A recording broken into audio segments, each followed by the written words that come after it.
City Council and its committees are open to the public for the purpose of observation only, consistent with council rules. Individuals who purposely disrupt these proceedings and interfere with the body's ability to conduct the business of the city will be asked to leave. Those who refuse to follow those instructions may be removed from the chamber. I'd like to not have that happen, so you're all welcome to be here. Thank you for coming.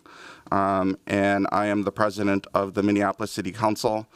And before we convene our meeting, we have the presentation of an honorary resolution recognizing Women's History Month. We are pleased to welcome guests to this space to share in these presentations before taking up our agenda.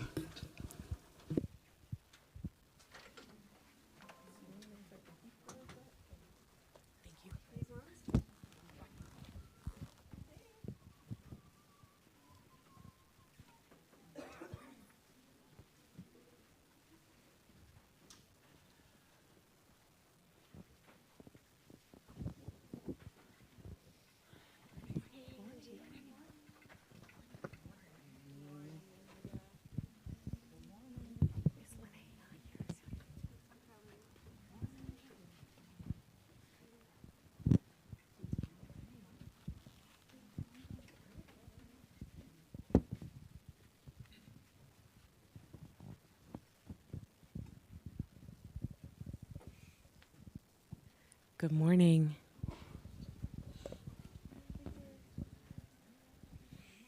Wherever you want to be. Perfect.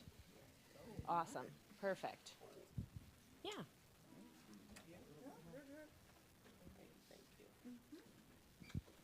Awesome. Good morning, everyone. My name is Aisha Chugtai. I'm the Vice President of the Minneapolis City Council, and I'm really excited to be joined by fellow members of the council and so many of our city staff to present this honor resolution honoring Women's History Month. So we will first begin by presenting this resolution. Councilmember Palmisano, if you want to come up and present it with us. And then we'll hand it off to a few folks to share some remarks and comments about the significance of this month and the contribution of women both in our broader community and here at the city of Minneapolis as well. With that,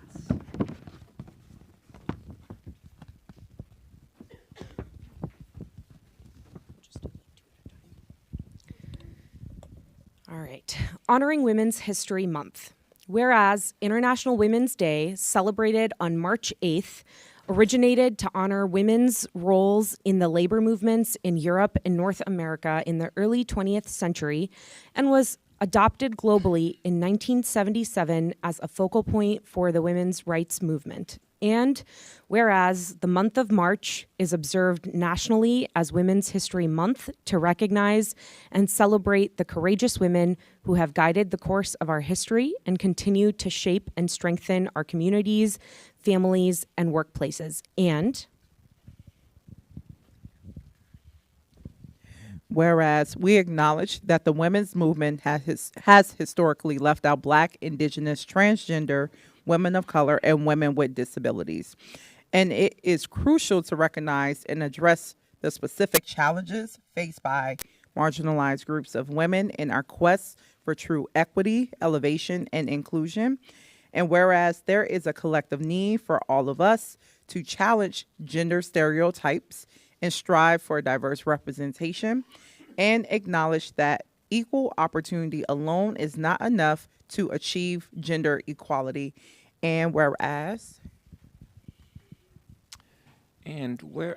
current city council bodies for both Minneapolis and St. Paul are worthy of recognition because the Minneapolis City Council currently has a women's majority, with 8 of our 13 city council members being women, of which 5 are women of color.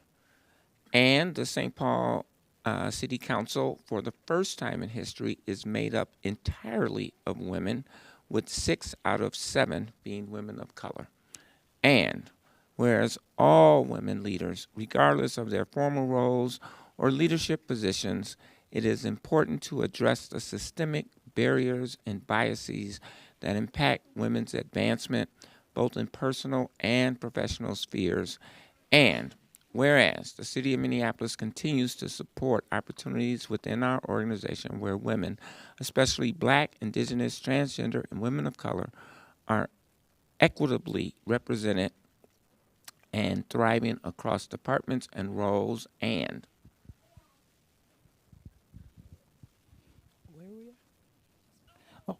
And whereas to support women in the City of Minneapolis enterprise, the Women of Minneapolis Employee Network, Women, was formed in 2017 as an employee resource group for those interested in the advancement and empowerment of women employees.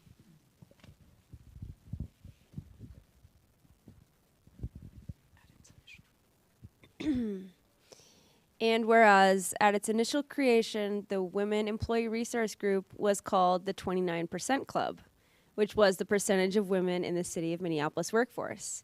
And whereas the City of Minneapolis workforce, according to data collected from the new employee demographic questionnaire, 33% of employees self-identified as female, of which over 39% identify as female of color.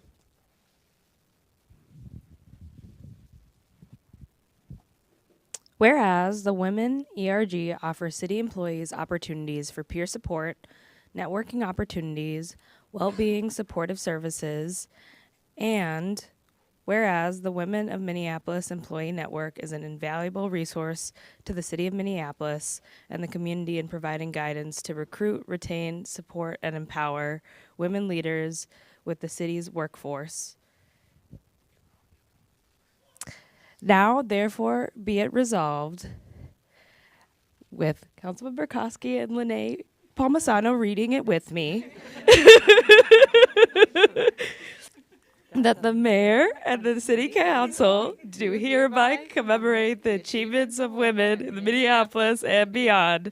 We all continue our efforts to promote gender equity, celebrate diversity, and support the empowerment of all women in our community. There we go.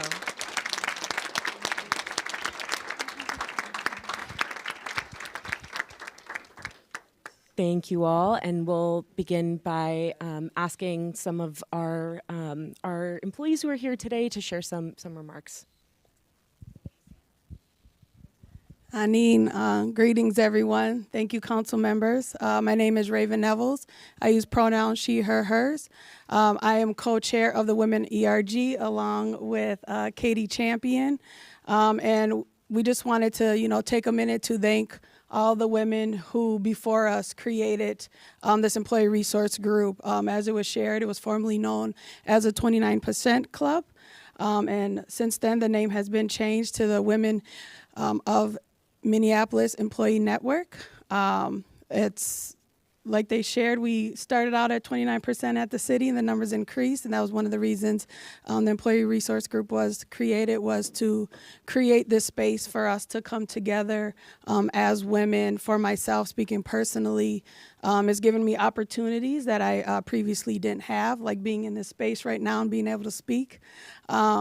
So this Employee Resource Group has been a lot to me, and I want to make sure that we also do that for all the women throughout the city of Minneapolis. That's important, that we're here, we're supporting each other, we're offering space to connect, and we're building a safe place for all of us to grow within the city of Minneapolis. So my predecessors before me, I hope I live up to that. Those who are out there who are seeing this now, and if there's ways that we can improve, any feedback, please let us know. We want to make sure that this Employee Resource Group is inclusive, we're connecting, and we're creating space. So I just want to thank everybody, and that's all I have to share.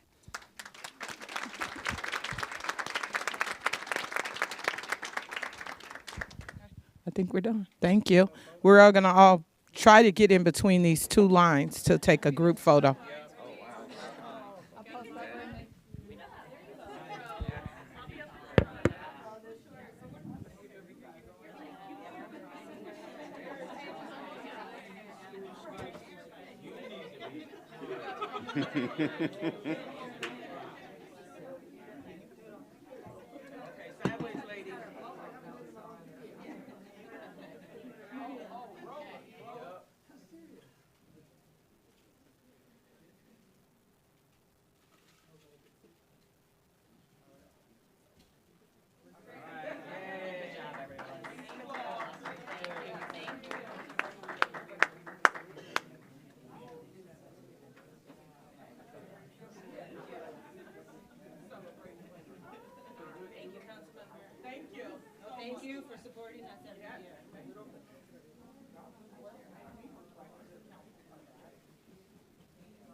At this time, I'm going to call this regular meeting of the City Council for February 27th to order. The clerk will call the roll. Councilmember Osman. Present. Councilmember Rainville. Present. Councilmember Chavez. Present. Councilmember Veto. Present. Councilmember Ellison. Here. Councilmember Koski. Present. Councilmember Wansley. Present. Councilmember Jenkins. Present. Councilmember Palmisano. Present. Councilmember Chowdhury is absent. Councilmember Cashman. Present. Vice President Shugtai. Present. Councilmember Chowdhury. Present. President Payne. Present. There are 13 members present. Let the record reflect that we have a quorum. Before we begin the meeting, I want to offer a friendly reminder to all members and staff that this meeting is broadcast live to enable greater public participation. The broadcast includes real-time captioning as a further method to increase the accessibility of our proceedings to the community. Therefore, all speakers need to be mindful of the rate of their speech so that our captioners can fully capture and transcribe all comments for the broadcast. We ask all speakers to moderate the speed and clarity of their comments. With that, the agenda for today's meeting is before us.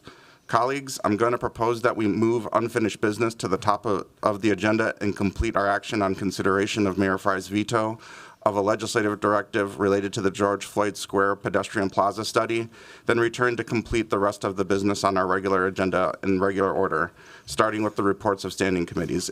If there's no objection with that course of action, I'd entertain a motion to adopt the agenda with that change. So moved. Second. The clerk will call the roll. Councilmember Osman. Aye. Councilmember Rainville. Aye. Councilmember Chavez. Aye. Councilmember Veto. Aye. Councilmember Ellison. Aye. Councilmember Koski. Aye. Councilmember Wansley. Aye. Councilmember Jenkins. Aye. Councilmember Palmisano. Aye. Councilmember Chowdhury. Aye. Councilmember Cashman. Aye. Vice President Shugtai. Aye. President Payne. Aye. There are 13 ayes. That carries and the agenda is adopted. The next item is acceptance of minutes from our regular meeting of February 13th. I would entertain a motion to accept those minutes. So moved. The clerk will call the roll. Councilmember Osman. Aye. Councilmember Rainville. Aye. Councilmember Chavez. Aye. Councilmember Veto. Aye. Councilmember Ellison. Aye. Councilmember Koski. Aye. Councilmember Wansley. Aye. Councilmember Jenkins. Aye. Councilmember Palmisano. Aye. Councilmember Chowdhury. Aye. Councilmember Cashman. Aye. Vice President Shugtai. Aye. President Payne. Aye. There are 13 ayes. That carries and the minutes have been accepted. Finally, we have the referral of petitions, communications, and reports to proper committees. May I have that motion, please? So moved. Second. The clerk will call the roll. Councilmember Osman. Aye. Councilmember Rainville. Aye. Councilmember Chavez. Aye. Councilmember Veto. Aye. Councilmember Ellison. Aye. Councilmember Koski. Aye. Councilmember Wansley. Aye. Councilmember Jenkins. Aye. Councilmember Palmisano.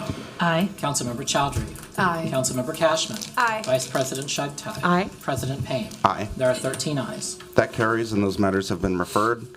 Our first order of business is unfinished business. We have one item here, which is a legislative directive requesting further study and a report of findings related to the pedestrian plaza concept layout for the 38th Street and Chicago Avenue, George Floyd Square reconstruction project. This directive, adopted at our last meeting, was subsequently vetoed by the mayor and is returned for our consideration. I'll ask the clerk to explain the procedure for us in terms of reconsidering the mayor's veto of that item. Mr. Clerk. Mr. President, as you noted, this act was returned with the mayor's veto, together with his objections to that act provided in writing, and pursuant to City Charter Section 4.4C3 and Council Rule 7.8, any act that is vetoed by the mayor is returned for council's automatic reconsideration at its next meeting. Under that rule, the reconsidered act is placed before the body in the same form as it was originally passed, without debate, without amendment. And the immediate question to be decided by council is as follows. Shall the decision of the City Council stand, notwithstanding the veto of the mayor? If at least 2/3 of the council vote in the affirmative, then the mayor's veto is overridden and the original act is adopted. That means an override requires at least a minimum of 9 affirmative votes. In short, council needs at least 9 affirmative votes to pass its original act again. Otherwise, the mayor's veto is sustained and the original act fails. With that, Mr. President, I'm ready to call the roll on the motion for reconsideration. Are there any questions about the procedure? So perhaps Councilmember Rainville. perhaps the clerk could explain what a yay means to the veto versus a nay. An aye vote is voting to overturn the mayor's veto. A nay vote is voting to sustain the mayor's veto. Thank you. So the motion to reconsider the George Floyd Square pedestrian plaza study legislative direction is before us. To override the veto requires a minimum of 9 affirmative aye votes. The clerk will call the roll. Councilmember Osman. Aye. Councilmember Rainville. Nay. Councilmember Chavez. Aye. Councilmember Veto. No. Councilmember Ellison. Aye. Councilmember Koski. Aye. Councilmember Wansley. Aye. Councilmember Jenkins. Nay. Councilmember Palmisano. No. Councilmember Chowdhury. Aye. Councilmember Cashman. Aye. Vice President Shegtai. Aye. President Payne. Aye. There are 9 ayes and 4 nays. That motion carries. The veto is overturned and the legislative directive is adopted. The next order of business is the presentation of report. Get out of here, man. Osman. Mr. Flowers, please. You don't never listen to black people. The black business, the black churches, the black business said they don't want that. We are going to take a 5-minute recess.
Tech team are ready.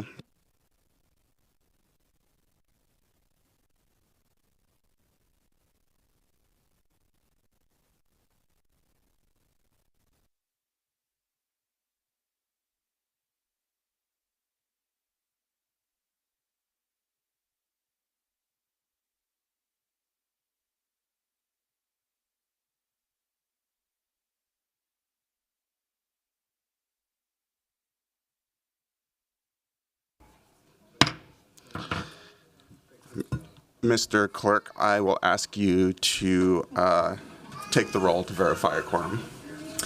Councilmember Osman. Present. Councilmember Rainville. Present. Councilmember Chavez. Present. Councilmember Veto. Present. Councilmember Ellison. Here. Councilmember Koski. Present. Councilmember Wansley. Present. Councilmember Jenkins. Present. Councilmember Palmisano. Present. Councilmember Chowdhury. Present. Councilmember Cashman. Present. Vice President Shoktai. Present. President Payne. Present. There are 13 members present. Let the record reflect that we have a quorum. The next order of business is the presentation of reports from our standing committees. Those are taken in alphabetical order, beginning with the report of our Administration and Enterprise Oversight Committee, which will be presented by its chair, Councilmember Wansley. Thank you, President Payne. The Administration and Enterprise Oversight Committee is bringing forward 20 items for consideration. The first is a gift acceptance from Smart Sheet for travel and lodging expenses. 2 is a gift acceptance for civilian investigators to attend Corner House Forensic Interview Protocol Training. 3 is 2024 quarterly donations reports. 4 is a grant from McKnight Foundation for Strategic Planning and Development. 5 is State of Minnesota Homeland Security and Emergency Management Grant for bomb detection equipment and associated training. 6 is contract with Corner House Interagency for Forensic Interview Services of Children and Vulnerable Adults. 7 is contracts with Metro Youth Diversion for East Lake Street and East Franklin Community Safety Ambassador pilot programs. 8 is contract with Forrester Research, Inc. for providing market research and advisory services. 9 is contracts with various vendors for the 2025 through 2027 Public Works Community Engagement Consulting Pool. Number 10 is contract with U.S. Bank for banking services to provide payment processing and deposit account services. 11 is contract amendment with Guy House, Inc. for a market study of elected officials' compensation. 12 is a contract amendment with Keystone Compensation Group, LLC, for classification and compensation consulting services. 13 is a contract amendment with Shaw Lundquist Associates for the City Hall Restack Phase 3 project. 14 is a contract amendment with Perceptics, Inc. for continued services for the My Minneapolis Employee Engagement Survey. 15 is a bid for Battle Motors Truck Parts and Service. 16 is a bid for Hot Mix Asphalt. 17 is a bid for 2025 Water Main Cleaning and Lining Project. 18 is a legal settlement, Venedia Campbell et al. V. City of Minneapolis. 19 is a legal settlement, workers' compensation claim of James Moda, and this item was sent forward without recommendation. Number 20 is also a legal settlement, workers' compensation claim of Mark Koenig. This item was also sent forward without recommendation. I'll move approval of all items except 19 and 20, which I will ask for a separate vote. Councilmember Wansley has moved approval for all items except 19 and 20. I see Councilmember Palmisano in queue. Mr. Chair, as I noted during our recess, I thought it was a point of order. It's a point of inquiry. There were a lot of people in this room. We still have Public Works leadership in this room. I'd like to hear from them in terms of how we proceed then on George Floyd Square. They have some information to share in terms of the timeline and how it might shift and other kinds of things. Were you planning just to roll over me and to not allow me to even put that in queue? No, I've spoken to you previously. We had disposed of that information. It was a veto override. There's no discussion. Right, and so a point of inquiry would be, could we proceed with some information about next steps? As I said, we don't have an item on the table to discuss right now. Mr. Clerk, do you want to? Mr. President, there is a subsequent item related to George Floyd Square, as you know, under ordinance introductions. And so certainly if there are questions about timeline, a point of information is the right of any member of the body to ask. You can certainly take it up either now or you can take it up when the issue on the introduction comes forward. I'd prefer we take it up when we have that actual item. Mr. to Chair, discuss. I will yield to that, but it would be nice to have had that conversation. Thank you. Councilmember Wansley has moved approval of the report minus items 19 and 20. Is there any discussion on the remainder of the report? Seeing none, I'll ask the clerk to call the roll. Councilmember Osmond. Aye. Councilmember Rainville. Aye. Councilmember Chavez. Aye. Councilmember Veto. Aye. Councilmember Ellison. Aye. Councilmember Koski. Aye. Councilmember Wansley. Aye. Councilmember Jenkins. Aye. Councilmember Palmisano. Aye. Councilmember Chowdhury. Aye. Councilmember Cashman. Aye. Vice President Shugtai. Aye. President Payne. Aye. There are 13 ayes. That carries and those items are approved. Next, we will take up items 19 and 20. Is there any discussion on those items? Seeing none, I'll ask the clerk to call the roll. Mr. President, those items came forward without recommendation. I need a motion and a second before I can call the roll. Is there a motion to approve those items? So moved. Second.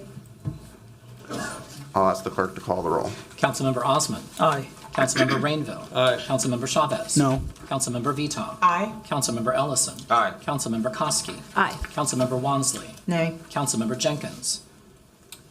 Aye. Councilmember Palmisano. Aye. Councilmember Chowdhury. Aye.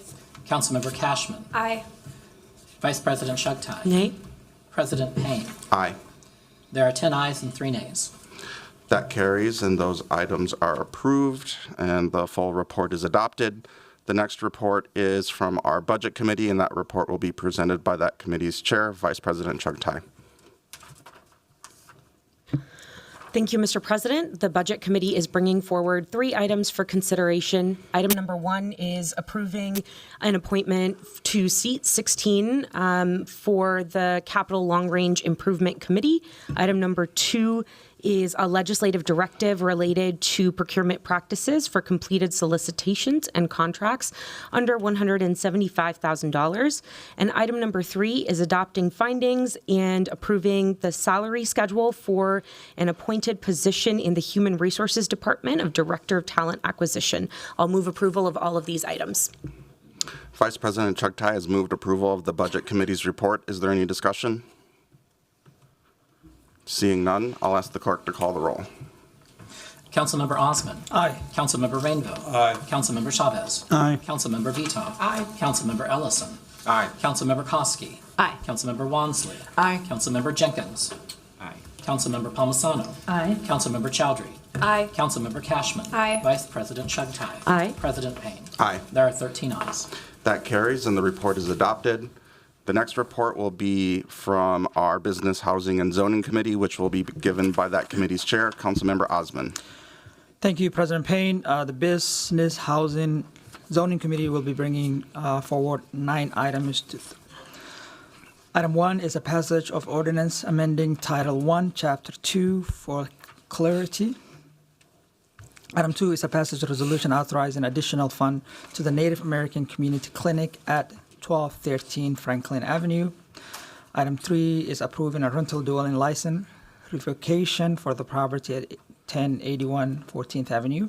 Item 4 is approving 1 gambling license. Item 5 is a passage resolution accepting the 2024 Metro Council Livable Community Grant Award. Item 6 is a passage of ordinance approving the rezoning at Larson Dental Clinic. Item 7 is amending the 2025 license fee schedule to include maximum fees for Class A vehicle services. Item 8 is authorizing multi-jurisdictional agreement with Hennepin County for Elevate Loan and Business Assistance Program. Lastly, item 9 is updating and ratifying inclusionary zoning requirement within the Unified Housing Policy. With that, I'll move approval all items. Thank you. Councilmember Osmond has moved approval of the committee's report. Is there any discussion? Councilmember Cashman. Thank you, President Payne. I just want to congratulate the Rise Up Center on their $500,000 Livable Communities grant award. This is a space, a former YWCA space at 28th and Hennepin in the East Isles neighborhood, close to Uptown, and I'm excited to see them fulfilling their budget needs to be in capital improvements on a green workforce training center with a large coalition of unions and members throughout the Twin Cities. Councilmember Ellison. Thank you. A lot of items to highlight here, but I'm going to stick with just item number 9, the inclusionary zoning update. I think staff has done a tremendous job. Our housing team has done a tremendous job, not only in the updates that they provided us and the ways that they worked with the contractor to get these updates in front of us, but quite frankly, look, it's becoming harder and harder to build housing in the city of Minneapolis. It's going to be harder to build affordable housing into the future. And our staff is staying ahead of the curve. Our staff is keeping us really well informed and well positioned to continue being a city that can prioritize affordable housing. And so I just didn't want to let that pass without really thanking Director Elfric Port and his team for the work that they've done in general, but also the work that they did specifically on helping us get to what I think is going to be a yes here today on maintaining the strength of our inclusionary zoning policy. Councilmember Chowdhury. Thank you, Mr. President. I also wanted to comment on the inclusionary zoning policy. I think it is really, really great to see us kind of furthering expansion into this policy, seeing how we can get more affordable housing at more affordability rates across the city, and then also expanding inclusionary zoning when it comes to new student housing. I really have a deep appreciation for our staff for working on this and giving all of us on the biz committee that wanted it a briefing. This is a pretty full circle moment for me. One of the first policies I ever got an opportunity to work on when I was a first-time policy aide at City Hall in the Ward 3 office was the inclusionary zoning policy. And it originally wasn't going to have student inclusionary zoning, and we work with students and we work with staff, and we fought to make sure that was included. And it's just wonderful to see that expanded along with inclusionary zoning across the board. I think this is a really smart move. I think when we're discussing this again in 3 to 5 years, we will see that. And I just look forward to working with our community and our staff in addressing our housing crisis. And this is one of the very important tools that we have in our toolbox. Councilmember Palmisano. Mr. Chair, I also wanted to speak on number 9, the inclusionary zoning policy. First, I can't see most of the people in the audience as staff available for a question. If not, that's fine. We know that developers have expressed concern about their already tight or non-existent margins to build any housing. That's what's preventing more projects coming into our city, affordable or market rate. Given the current economy, given current interest rates, developers have asked for a complete pause in IZ provisions. So I worry that, different than what was just said before me, actually, it's not great for us right now in 2025. But I do appreciate the briefing that I received on this. I have spoken with staff, and I thank Director Port and others. But I am interested in understanding more, and especially in having more information out there about the alternative waiver process that is part of this. So I just want to share this for later. I think we need to be very clear in terms of getting any housing projects going in our city. What is the process to apply for a waiver? What factors are going to be considered for the waiver? And what evaluation metrics will end up being applied in that determination. So for the future, and particularly for our development community, I hope we are being very clear and specific and consistent about that going forward. Thank you. Councilmember Osman. Thank you, Council President. I want to comment and really take the time to thank our staff for item 2, Native American Community Clinic project, affordable housing project that's happening there. This has been a great asset or great resource that's coming to District 6 and much needed housing and of course Native American clinic expansion. So really excited for this resolution for funding and also just the overall project and the work and the time our housing team has spent on this project. Thank you. Councilmember Rainville. Thank you. I just want to piggyback a little bit on the comments from both Councilmember Ellison and Councilmember Palmisano. So Director Portrick, Alfred, thank you very much. I don't see you unless you're hiding behind a pillar, but his staff, as well as Alfred, has done a great job updating this proposal. I have put in an inquiry from our clerk's department about how much housing is being built now. And we're at a real low point in housing. So as we go forward to understand the impacts of IZ, the impacts that a waiver process has, we're not building housing. Let's get the true numbers and see how bad it is. Thank you. Councilmember Ellison. I just want to chime in, and I appreciate my colleagues being interested in this, and I think we need more information as a body so that we can really understand the housing market, all those things. And staff have been a tremendous resource to me as well as past council members, and so happy to talk more about the housing market. I did want to try to spare everyone sort of like my opining on affordable housing, but I think that I do think that I can represent staff's, at least their position on this pretty well, which is that the truth is that when we talk about affordable housing, as a city, every city, you get what you pay for, right? The people get what the government pays for when it comes to affordable housing. That's how it works, except with IZ. This is one of the narrow places where we get a little bit of affordability that puts the onus on the developer to be in community with us and contribute to this problem, right? Of building more affordable housing. If we were to remove IZ, if we were to pause IZ, not a single project so far that we've seen come through would then all of a sudden be viable, go online, right? So I don't want us to be under this impression or give the public the impression that if we were to pause IZ, we'd see more construction. We would not, right? I think that's really just important for us to lay that out. And in the event where we would see that, where that if not but for standard is applied, if not before this policy, we'd be able to build. If that is comes to fruition, then staff has a waiver process for a project to move forward, right? But that's why we're standing on this project. If we were to put a pause on this project, where do we put the pause, right?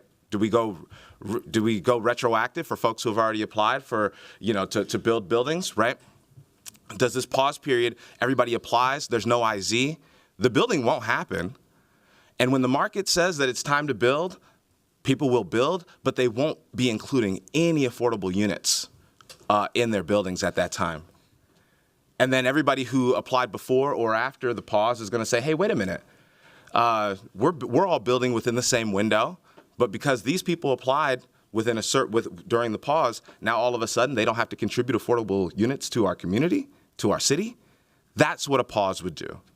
And so I want us to just be really clear about what the market conditions are. And when we see these ebbs and flows, right? By the way, it's not a Minneapolis problem where market rate housing is not being built. It's not a Minneapolis problem. That's a nationwide problem. And so if we were to all of a sudden start pulling back on our local regulations, we wouldn't see those housings come online, but we would see a lot less protections and we would see a lot less affordable housing into the future. And so I want us to be really serious and aggressive about how we continue to be a city that can prioritize affordable housing. You go around the country and you talk to folks, nobody has built more affordable housing than us. And we've got a lot of local regulation. Hasn't been a hindrance so far. And so I think that it's really important for us to just sort of lay that out And not that you guys are disparaging staff's work, but I do feel some pressure to defend staff's work because I think that the logic really here is really sound, and I think that the recommendation that we've got is a really responsible one. And so that's all. And happy to talk further about things that we can be doing, that I think we could be doing, or that staff thinks we could be doing to make sure that we don't have this exacerbate this slowdown that we're seeing. Again, a nationwide slowdown that we're seeing. Councilmember Rainville. Thank you. Once again, Councilmember Ellison, you speak so eloquently. And I, too, do not want to tie up everybody's time, so I look forward to speaking with you in private about a particular project that's being held up in my ward. And I also want to remind you about the success of the latest housing built in downtown without the IZ housing. Thank you. Seeing no one else in queue, I will ask the clerk to call the roll on the biz report. Councilmember Osman. Aye. Councilmember Rainville. Aye. Councilmember Chavez. Aye. Councilmember Veto. Aye. Councilmember Ellison. Aye. Councilmember Koski. Aye. Councilmember Wansley. Aye. Councilmember Jenkins. Aye. Councilmember Palmisano. Aye. Councilmember Chowdhury. Aye. Councilmember Cashman. Aye. Vice President Sugden. Aye. President Payne. Aye. There are 13 ayes. That carries, and the report is adopted. The next report is from our Climate and Infrastructure Committee, which will be presented by that committee's chair, Councilmember Cashman. Thank you, President Payne. The C&I Committee is bringing forward 5 items. Item 1, project approval and assessments for the Farview North Residential Street Resurfacing Project. Item 2, authorizing a cooperative agreement with Hennepin County for the...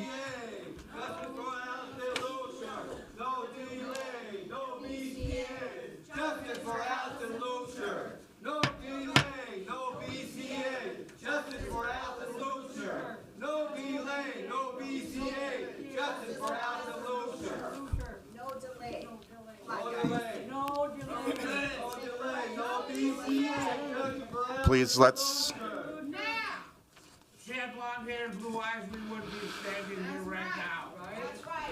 take a 5-minute recess.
Miss, we need to get back to the business.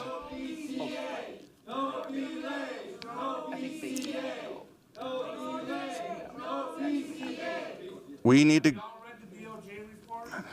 to get back to the business of our agenda. We need to get back to the business of our agenda.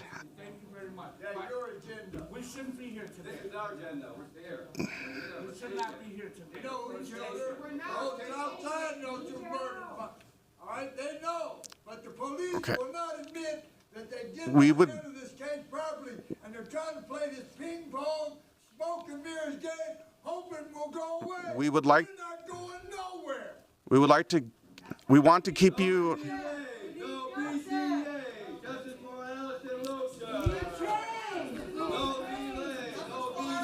Mr. President? No.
Tech team, we're ready.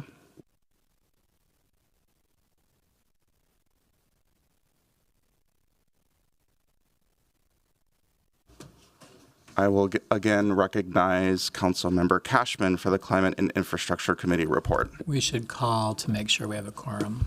Mr. Clerk, please call the roll. Councilmember Osmond. Present. Councilmember Rainville. Present. Councilmember Chavez. Present. Councilmember Veto. Present. Councilmember Ellison. Here. Councilmember Koski. Present. Councilmember Walmsley is absent. Councilmember Jenkins.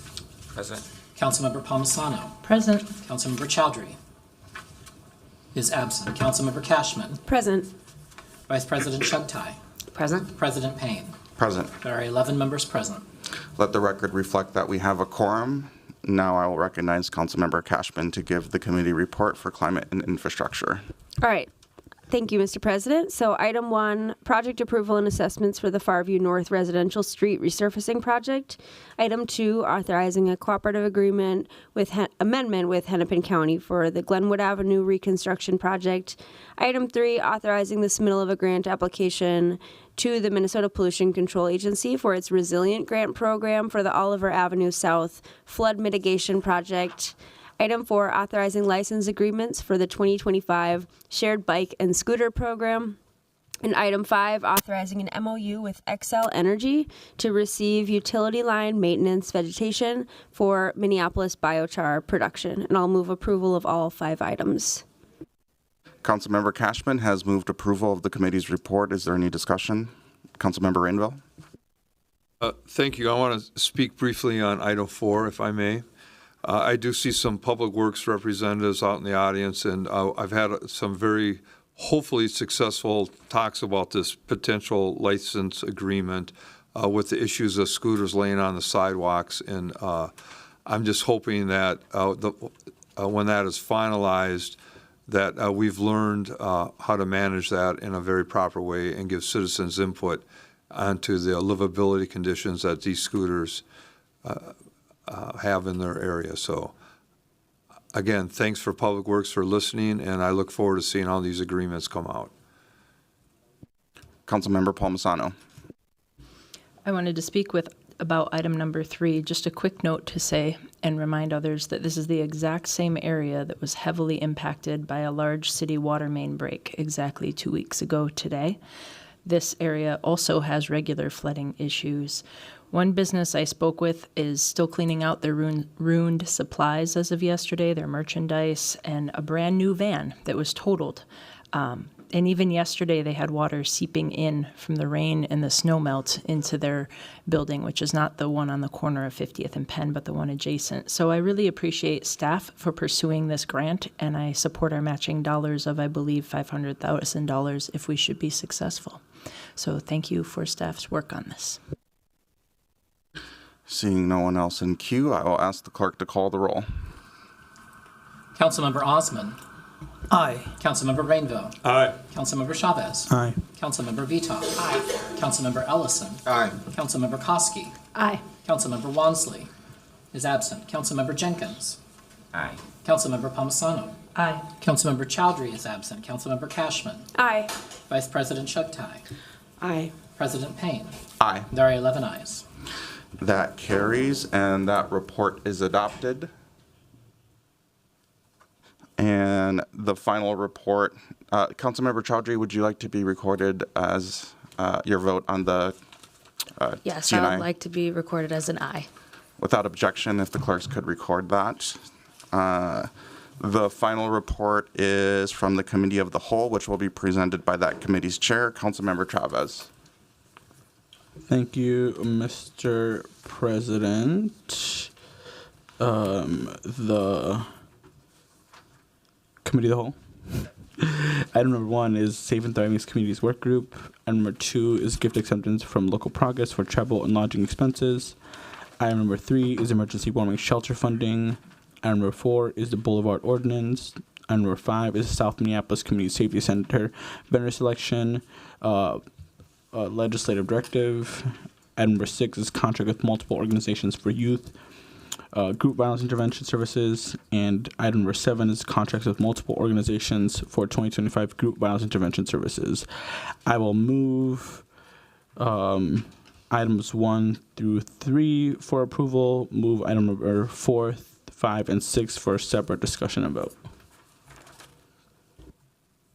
Councilmember Chavez has moved items 1 through 3 for approval, and we will take up items 4, 5, 6, and 7 separately. Is there any discussion on items 1 through 3? Councilmember Palmisano. Mr. Chair, I'm speaking on item 1, the Safe and Thriving Communities Work Group. In conversation with Commissioner Barnett, he has confirmed there is a large multi-departmental internal team working on the delivery of recommendations in the Safe and Thriving Communities report. This is akin to the large multi-departmental effort to implement the settlement agreement and consent decree. These are both implementation teams, and I still struggle to understand how these two bodies will interact. Where will they overlap? Where will they conflict? And if they will actually hinder each other's progress. I do appreciate that we want more daylight and visibility into our progress in safe and thriving communities, but do we really think a body of 21 individuals, residents of Minneapolis, are all going to stay involved for 10 years? We've appropriated money to pay people in the community for 10 years, and I struggle to see how these two things will interact. I don't feel this is ready to move forward today, and I just wanted to say so. Thank you. Seeing no one else in queue, I will actually, let's take up item number 1 as a separate vote. And call the roll. On item number 1 from the Committee of the Whole, Councilmember Osman. Aye. Councilmember Rainville. Nay. Councilmember Chavez. Aye. Councilmember Veto. No. Councilmember Ellison. Aye. Councilmember Koski. Aye. Councilmember Wansley is absent. Councilmember Jenkins. No. Councilmember Palmisano. No. Councilmember Chowdhury. Aye. Councilmember Cashman. Aye. Vice President Chugtai. Aye. President Payne. Aye. There are 8 ayes and 4 nays. That item carries. Next, we will take up items 2 and 3. Is there any discussion on those items? Seeing none, I'll ask the clerk to call the roll. On items 2 and 3, Councilmember Osman. Aye. Councilmember Rainville. Aye. Councilmember Chavez. Aye. Councilmember Veto. Aye. Councilmember Ellison. Aye. Councilmember Koski. Aye. Councilmember Wansley is absent. Councilmember Jenkins. Aye. Councilmember Palmisano. Aye. Councilmember Chowdhury. Aye. Councilmember Cashman. Aye. Vice President Chugtai. Aye. President Payne. Aye. There are 12 ayes. That carries. Next, we will take up item number 4, and I will call on which author would like to speak to item number 4. Councilmember Palmisano. Thank you, Madam. Thank you, Mr. Chair. I'll start out by saying I'm happy that after 3 months of delay, this has now at least advanced to full council today for consideration. This has always been about allowing more use of our city's right-of-way. But this ordinance is also about providing more use of city right-of-way in a safe and consistent manner. I have been happy to receive feedback and make changes, and I will start by moving approval of this. Might it also accompany the legislative directive that I mentioned in COW, which is a simple one sentence that says we're going to track the costs of this over the first 2 years for potential permit fees to be proposed after that time. I'll move both of those for approval. Council Member Palmisano has moved approval of the legislative directive as well as the underlying ordinance. Is there a second? Second. I'll recognize Councilmember Chowdhury. Thank you, Mr. President. I just want to first start off by thanking our Public Works staff and our Health Department staff and our city attorneys and clerks who have all been working with us to come together on the Boulevard's ordinance. And then I want to thank my co-authors, Councilmember Palmisano, who had me kind of just like extemporaneously join on to the Boulevard's ordinance, Councilmember Cashman and Councilmember Jenkins. And then I want to thank our community who has been deeply engaged on this issue and following along. It was much to my surprise how many people were engaged in this issue and how many people have been gardening in their boulevards, not just for years, but for decades in our city. I am going to move a motion to amend the Boulevard's ordinance, as I said I would in our committee of the whole. Members, there's a motion from me before you. This has been in consultation with our city attorneys, our public works staff on this, and our city clerks. And the intention behind this ordinance is to allow for raised planting beds without a permit. I'm just going to read it so the public is aware of what this language is. At the top, it says rain gardens are allowed only upon obtaining a permit from the city engineer or their designee. There's just separate surface water and sewer issues on that matter. And then it goes into saying raised planting beds are allowed without a permit in compliance with the following restrictions. And the restrictions read as shall comply with Minnesota State Fire Code and shall not impede emergency vehicle access, are prohibited 40 feet within 40 feet of a road intersection, are prohibited within 10 feet of an alley or driveway, are prohibited with 3 feet of any fixed objects, including fire hydrants, shall be maintained to be no closer to a sidewalk than 6 inches and no closer to a road gutter than 2 feet, shall be maintained with no encroachment or overhang onto the adjacent pathway, curb, or street, and finally, shall not be continuous for more than 15 feet measured parallel to the curb or sidewalk. Clear spaces between the raised planting beds shall be no less than 3 feet measured parallel to the curb or sidewalk. As you can see, there is a list of restrictions to allow our Public Works Department to conduct enforcement when there are sightline and safety issues and issues that may impede the work of emergency services, whether it's an emergency fire zone or there's a utility box or a fire hydrant that emergency responder needs to get to. And this is also an effort to make sure that boulevard gardening, especially raised planting beds where the soil might not be the safest for people to use, it continues to be accessible both for lower income community members and many renters, nonprofits, local businesses that do this type of work. And I will move this motion and ask for a formal second. Second. Councilmember Chowdhury has moved to amend the underlying ordinance. That's been properly seconded. Is there any further discussion? Councilmember Cashman? Thank you, President Payne. I think that after a lot of discussion with gardeners in Ward 7 and Ward 12, there are a lot of people who do plant dozens of raised beds throughout the city, and they did raise that, if we're requiring a permit, it's going to be a lot of work for them that they haven't been doing for tens of years at this point. We also heard that providing, a letter from your landlord is going to be pretty prohibitive for renters to be able to do this type of gardening, and some other property insurance concerns from community members, as well as language concerns. Filling out a permit application if English isn't your first language is going to be difficult. So I think this is an inclusive measure and helps us achieve our goal here, which is encouraging more people to garden in the boulevard. Also, it's very clear that roadside soil is likely to be contaminated, so raised beds are definitely recommended if you're growing food in the boulevard, and I think that's something that our user guide will share information about, so that people do know how to get soil tested and why a raised bed might be the best option if the soil is contaminated. So all that being said, I think this is a good measure, but I do want to acknowledge that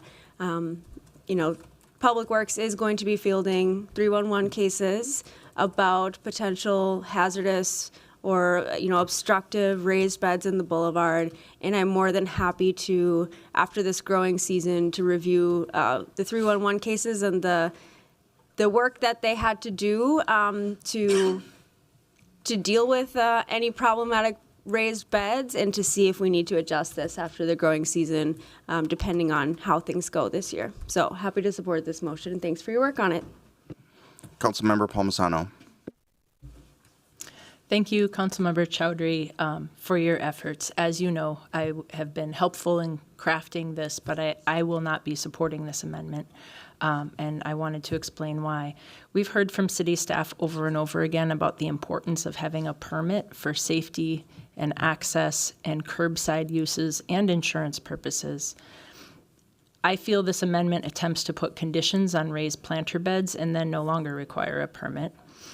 What good does it do to say raised planting beds shall comply with the Minnesota State Fire Code and not impede emergency vehicle access when a gardener has not been required to have that plan reviewed for this conflict in the first place? I don't think we should require local gardeners to know the state fire code.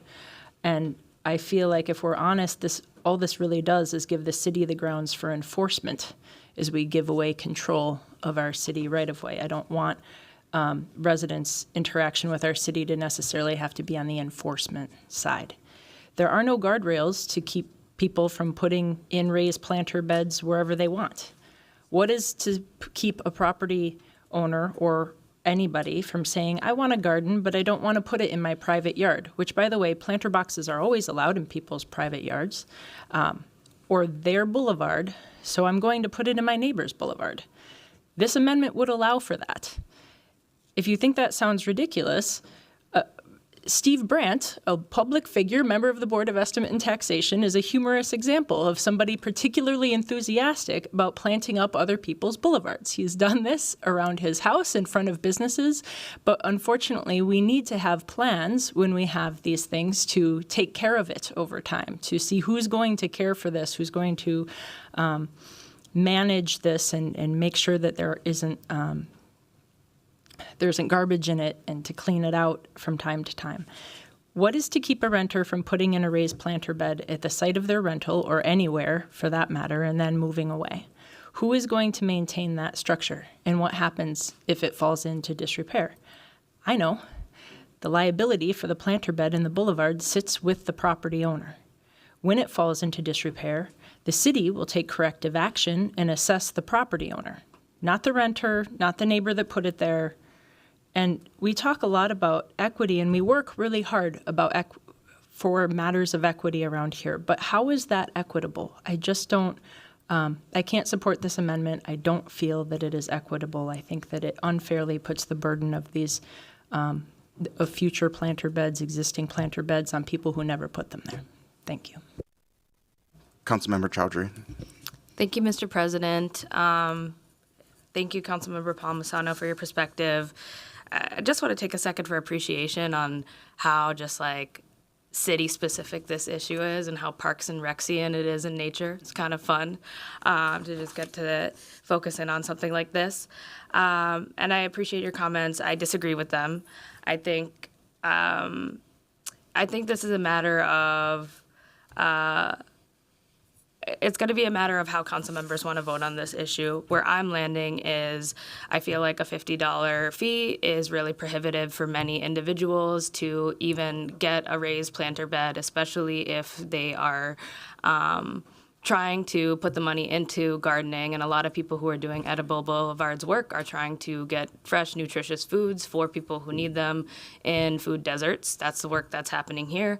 I think it's prohibitive to have a permit process on a raised bed that didn't exist before and then require proof of insurance and putting this on a property owner's insurance. And then if you're a local business, which they do exist, that are working with property owners to do planter beds in their boulevard, it deters those property owners from being a part of the process. And that is something that a local business in my ward has shared with me, that their clients and the members that they have are concerned about this and are worried that they don't want to participate in it.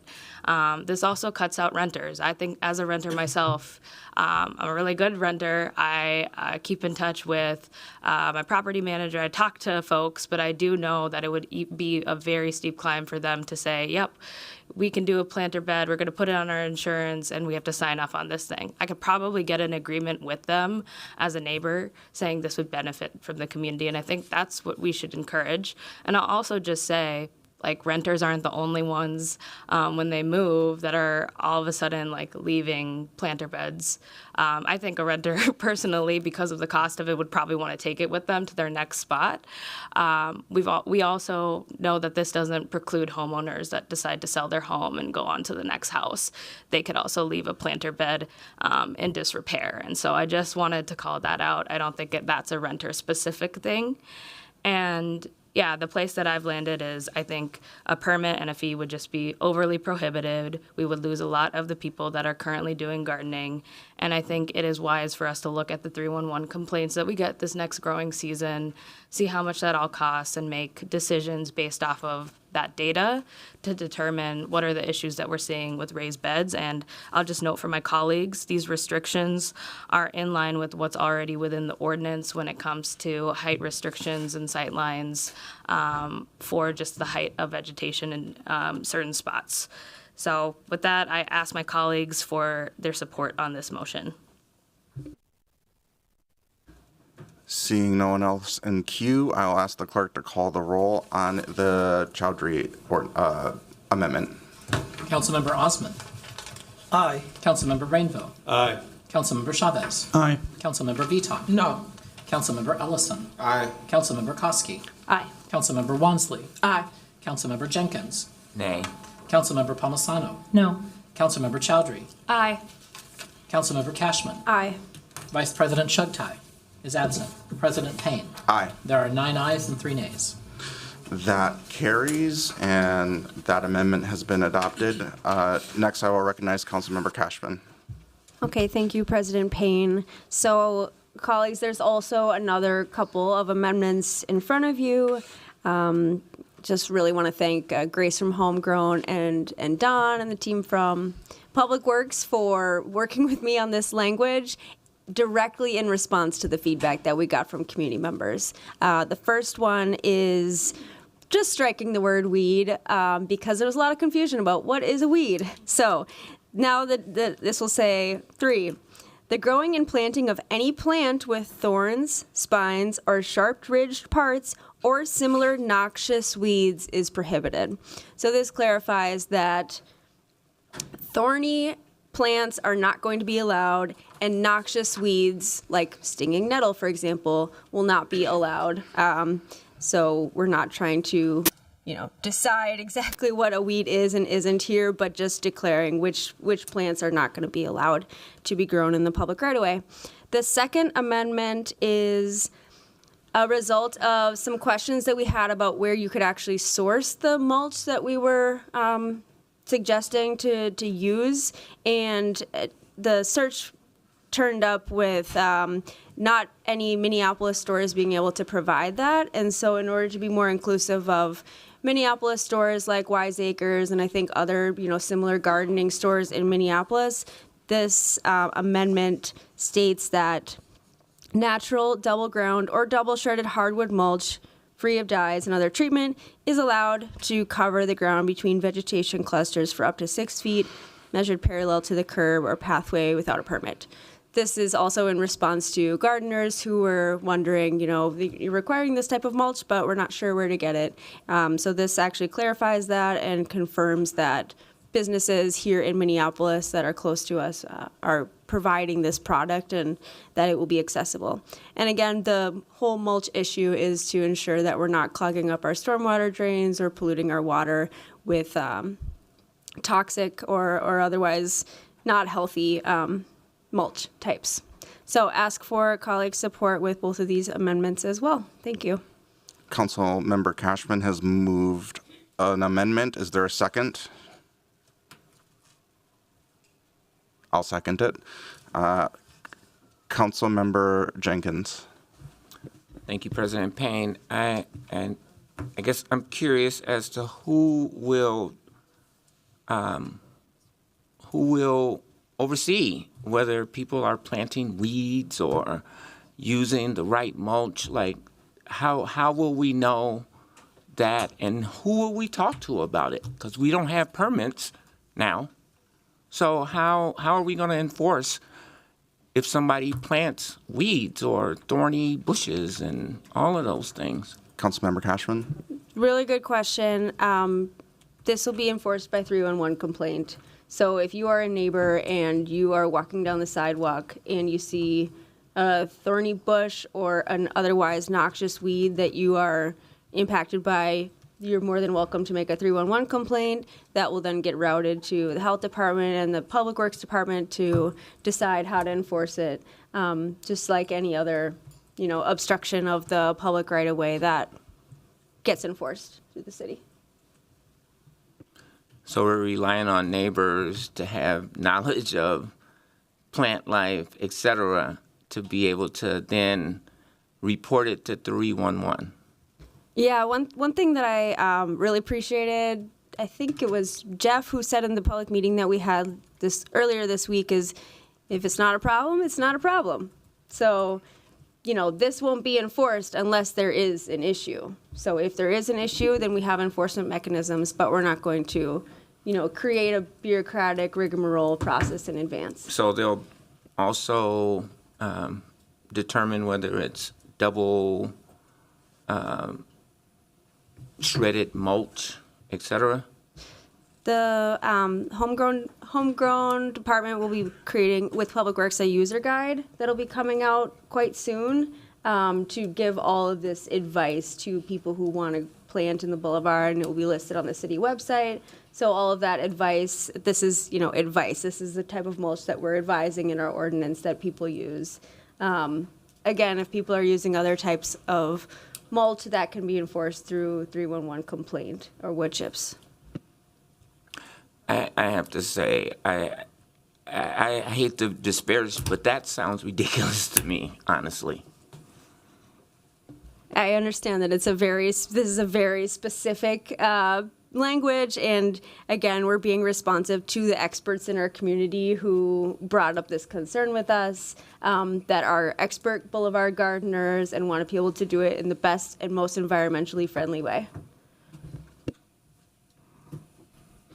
Councilmember Palmisano. Thank you, Mr. Chair. As the author, I wasn't made aware this amendment was being brought forward, but I do appreciate we're going to stop being paralyzed by boulevards after today. So thank you for doing this work real time. I am a little unclear on this as well. By removing the word weed, does this also then remove the ability to plant fruit bushes like raspberries or rose bushes, things that have sharp points? I'm sorry I have to ask this here right now, but it's just the first time I'm seeing it. I'll actually ask if Grace wants to come up and answer that question. I'm pretty sure that like fruit bushes with thorns, that's what we're saying here, is that they're not allowed, but I don't think raspberries are thorny per se, so I think raspberries are still allowed. Very thorny. Very, very, very thorny. All right, I will defer to Grace on this question. Please start by introducing yourself. Hi. Hello, Council. Chair Payne and Councilwoman Palmisano. My name is Grace Root. I'm with the Health Department on the homegrown team. This has been part of the ordinance since it was introduced. You're correct, it would not allow things with sharp things, mostly for safety purposes, similar to some of these other things that are about, making sure we don't have things that are blocking passage in the boulevard, to make sure that we have free access between things. There are, for example, thornless raspberry varieties if someone wishes to plant raspberries, and lots of other fruit shrubs that are not, sharp and pointy, if that helps. So, we'll be providing guidance on the kinds of things you might want to plant in the guidance document. Thank you. Councilmember Cashman, I know one of our concerns, our joint concerns here, is about people who already have things going and thriving in boulevards, of which raspberries are in our city's boulevards. And not necessarily some special variety that doesn't have thorns. My other question, and it might be for Ms. Rood, it might be for Public Works, is F1 here new, or is this just restated from somewhere else in the ordinance? Can you explain how it's different, your changes for F1? Councilmember Chowdhury, do you want to answer that? Councilmember Chowdhury. I just wanted to jump in here and say that this was submitted as language from Director Tim Sexton in a memo to us. So if he is available, I feel like he's the best person to kind of take on this question, or Don Elwood. I see him coming up here. Thank you. Welcome, Mr. Elwood.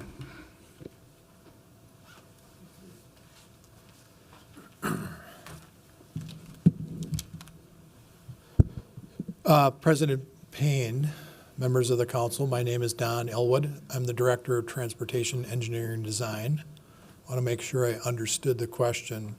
That it's where to insert that specific language into the ordinance? Where did the language come from? I guess, Mr. Chair, Mr. Director Elwood, my question is about, is this restated from somewhere else in the ordinance, or are we putting it in there for the first time? Because as Councilmember Chowdhury said, she wanted to kind of explain a little bit more about different types of mulch, or can you just explain why we're adding this into the ordinance here today? Council President Payne, Councilmember Palmisano, thank you for that, clarifying that question. In the original modification to the ordinance, we specified shredded hardwood, double shredded hardwood bark mulch. I've said that so many times now it feels like one single word, but we're trying to insert into the ordinance that is harder to source and makes that a burden for our residents. So by making this amendment, it replaces that double shredded hardwood bark mulch with this language. I believe that gets inserted into 1F, I believe it is. I'll make sure it gets into the correct location. So it replaces the double shredded hardwood bark mulch with this language that allows our residents to get at that product easier, more locally, whether it could be a local hardware store would have the potential to carry that product. Thank you. I think that explains it as best we can explain it. Mr. Director Elwood, you seem to be the expert on this now, so congratulations on that. The weed piece of this will preclude my ability to vote for this. Again, because I think one of the most important pieces that we've wrestled with throughout the delays on this have been about the fees. I had a proposal ready to deal with fees. Staff had found a way to eliminate permit fees for raised beds in green zones, and I would have brought language that would have waived fees for 2 years for raised beds in all areas. The first proposal eliminated that and changed it. And I don't really think people go around planting stinging nettles. I think that's just a weed that happens in our boulevards sometimes. And again, this feels I just feel like we've talked about this enough that we don't really want to eliminate this language. Thank you. Mr. President, unasked, but I thought I would offer maybe a little-known fact that under state law, the mayor is designated the noxious weed inspector for the city of Minneapolis, and that is a duty he assigns to certain staff. I used to know who were the assistant noxious weed inspectors, so it's a good deal that we're retaining the legal definition of noxious weed because there is a statutory provision that identifies what weeds are considered noxious and the duties of inspectors, both at the county and local level, to maintain a constant survey of the land within their jurisdiction to make sure that noxious weeds are dealt with and eradicated. So the issue, I think, was raised earlier by Councilmember Jenkins about who's going to be doing that inspection. How will we know? There is a process in state law that requires for the regular inspection for noxious weeds and their eradication. Councilmember Chowdhury. Thank you, Mr. President. The one thing that I'm just going to state, like, we had meetings asking about those raspberry bushes and those rose bushes. Our Public Works Department and staff said that those would be allowable, so I want to clear the record on that. It's about harmful plantings that are planted like buckthorn that people can get hurt on, like, and I would ask Mr. Elwood, just bring you up one more time, if you can just, for the record, state that residents in the city of Minneapolis will be able to continue to plant raspberry bushes and be able to keep their rose bushes. I remember we had a discussion about this. Mr. Elwood.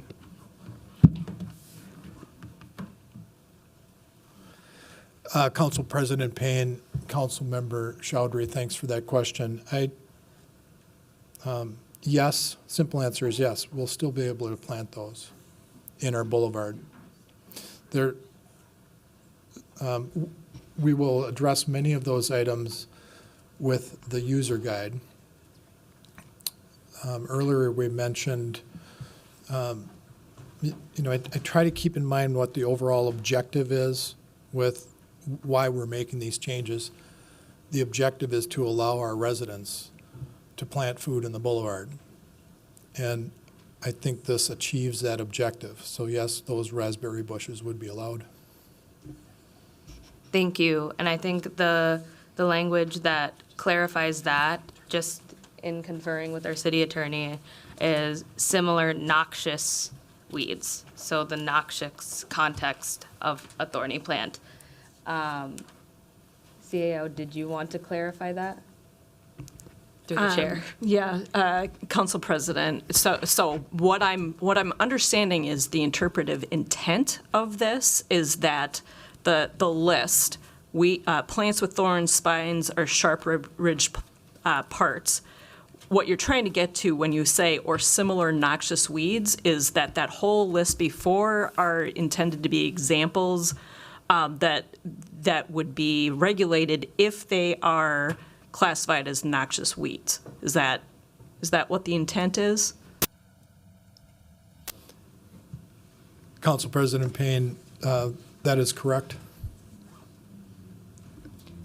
It's important to get that legislative intent on the record.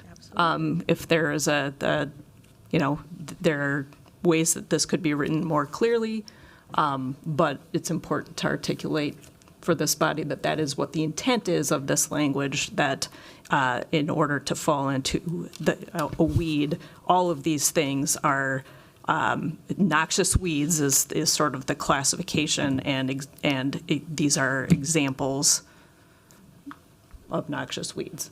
I mean, again, I don't know what the legislative intent is, but that's what I think I'm understanding. I'll state for the record, yes, that is the legislative intent, is those types of noxious weeds, not the raspberry bushes and the rose bushes that our citizens enjoy. Colleagues, we're trying to get this one done today so we don't have to go to another committee, so appreciate the patience in the discussion. The last thing that I'll just say is the status quo has been and always will continue to be enforcement is through 311 complaint. The goal of this ordinance is to educate community members, expand people's abilities to garden within their boulevards, edible boulevards, and for our gardeners who are paying attention to this to model this type of work, right? The double shredded hardwood mulch is to make sure that our catch basins aren't clogged. And so even without this provision, we always knew the things that we were putting in were only going to be enforced by 311 complaint. So I just wanted to put that in for the record. And that's going to be my last comment on boulevards. Councilmember Cashman. Thank you, President Payne. Yeah, I just wanted to for anyone who's tuning in or is having more questions, we'll be hosting an event, a community meeting this weekend on Sunday in the Bryn Mawr neighborhood. Staff from Homegrown will be there to present, answer questions. It's going to be at 12 o'clock noon at Modern Well in Bryn Mawr. And everyone is welcome. Councilmember Palmisano. Look, let's move forward. Public Works seems okay with this. The city attorney has clarified this in a way that I believe she thinks is okay. I think that actually the guidelines brochure that Public Works has been working so diligently on will help as we move forward and provide guidance to people who are much better gardeners than I or elsewhere. I couldn't help but point out just how surprising it is to me that our city clerk knows such esoteric detail as that the mayor is the noxious weed inspector, but we wouldn't want to take that role away from him. So I would just urge my colleagues to support this and move forward. Thank you. With that, I'll ask the clerk to call the roll on the Cashman amendment. Councilmember Osman. Aye. Councilmember Rainville. Aye. Councilmember Chavez. Aye. Councilmember Veto. Aye. Councilmember Ellison. Aye. Councilmember Koski. Aye. Councilmember Wansley. Aye. Councilmember Jenkins. Aye. Councilmember Palmisano. Aye. Councilmember Chowdhury. Aye. Councilmember Cashman. Aye. Vice President Shugtai. Aye. President Payne. Aye. There are 13 ayes. That carries and that amendment is adopted. Finally, we will take up the underlying ordinance as amended along with the Palmisano legislative directive. Councilmember Palmisano. Mr. Chair, I had already spoken about that, but it's a very simple legislative directive to track the actual costs for implementing, enforcing, and managing the revised Boulevard Ordinance. I had planned to do this even before the change made today, but it's still pertinent. I think it's important for us to understand, permit or no permit, the costs of this change, and I purposely made this longer term, so 2 full sort of growing, planting seasons so that we can really assess the impact. Thank you. With that, I will ask the clerk to call the roll on the ordinance as amended as well as the legislative directive. Councilmember Osman. Aye. Councilmember Rainville. Aye. Councilmember Chavez. Aye. Councilmember Vito. Aye. Councilmember Ellison. Aye. Councilmember Koski. Aye. Councilmember Wansley. Aye. Councilmember Jenkins. Aye. Councilmember Palmisano.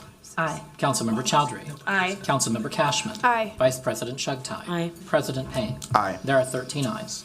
That passes. And before we move on to our next item on the agenda, I wanted to ask if Councilmember Wansley wanted to be her vote recorded for the CNI consent items as well as items 1, 2, and 3.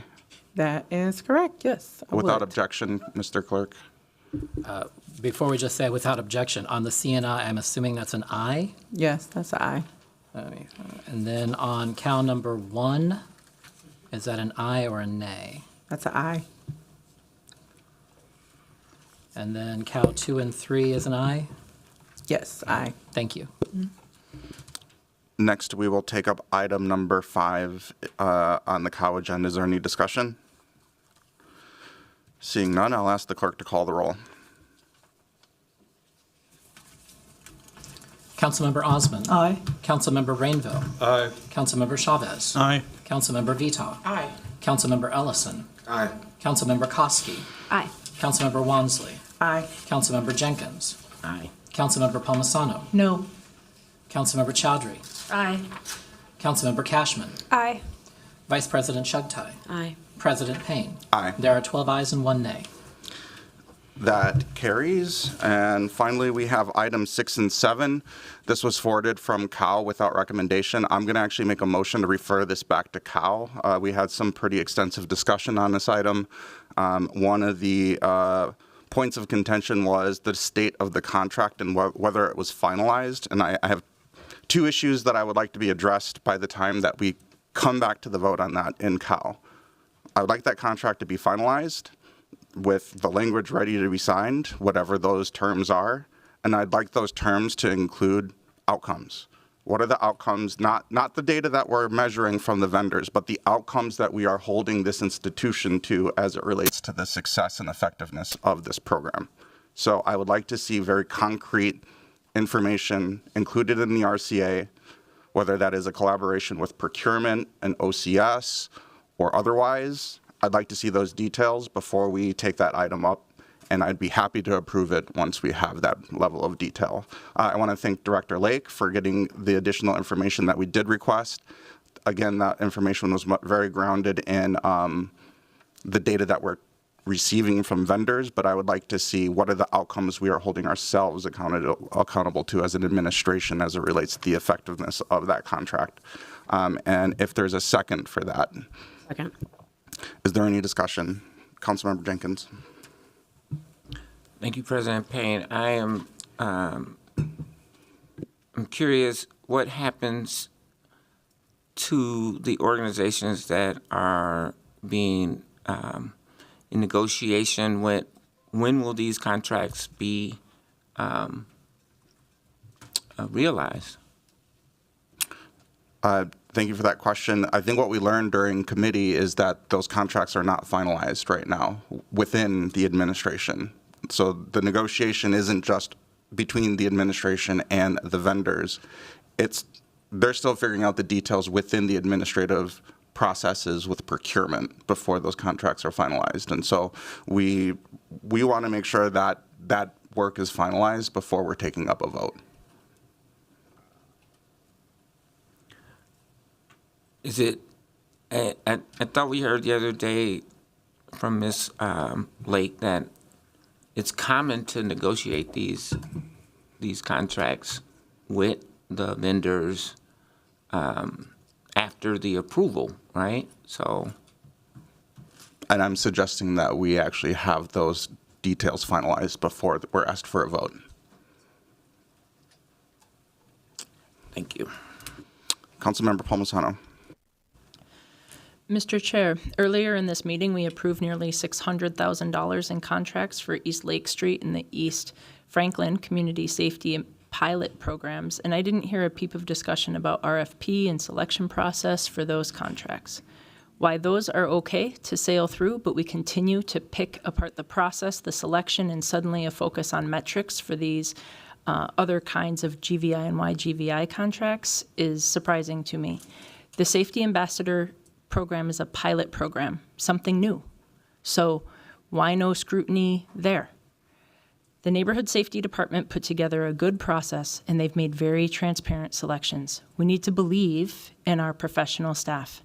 Deputy Director Lakes and her team have been up here 3 times in the past 2 weeks, showing us these contracts are solid and that they're ready to go.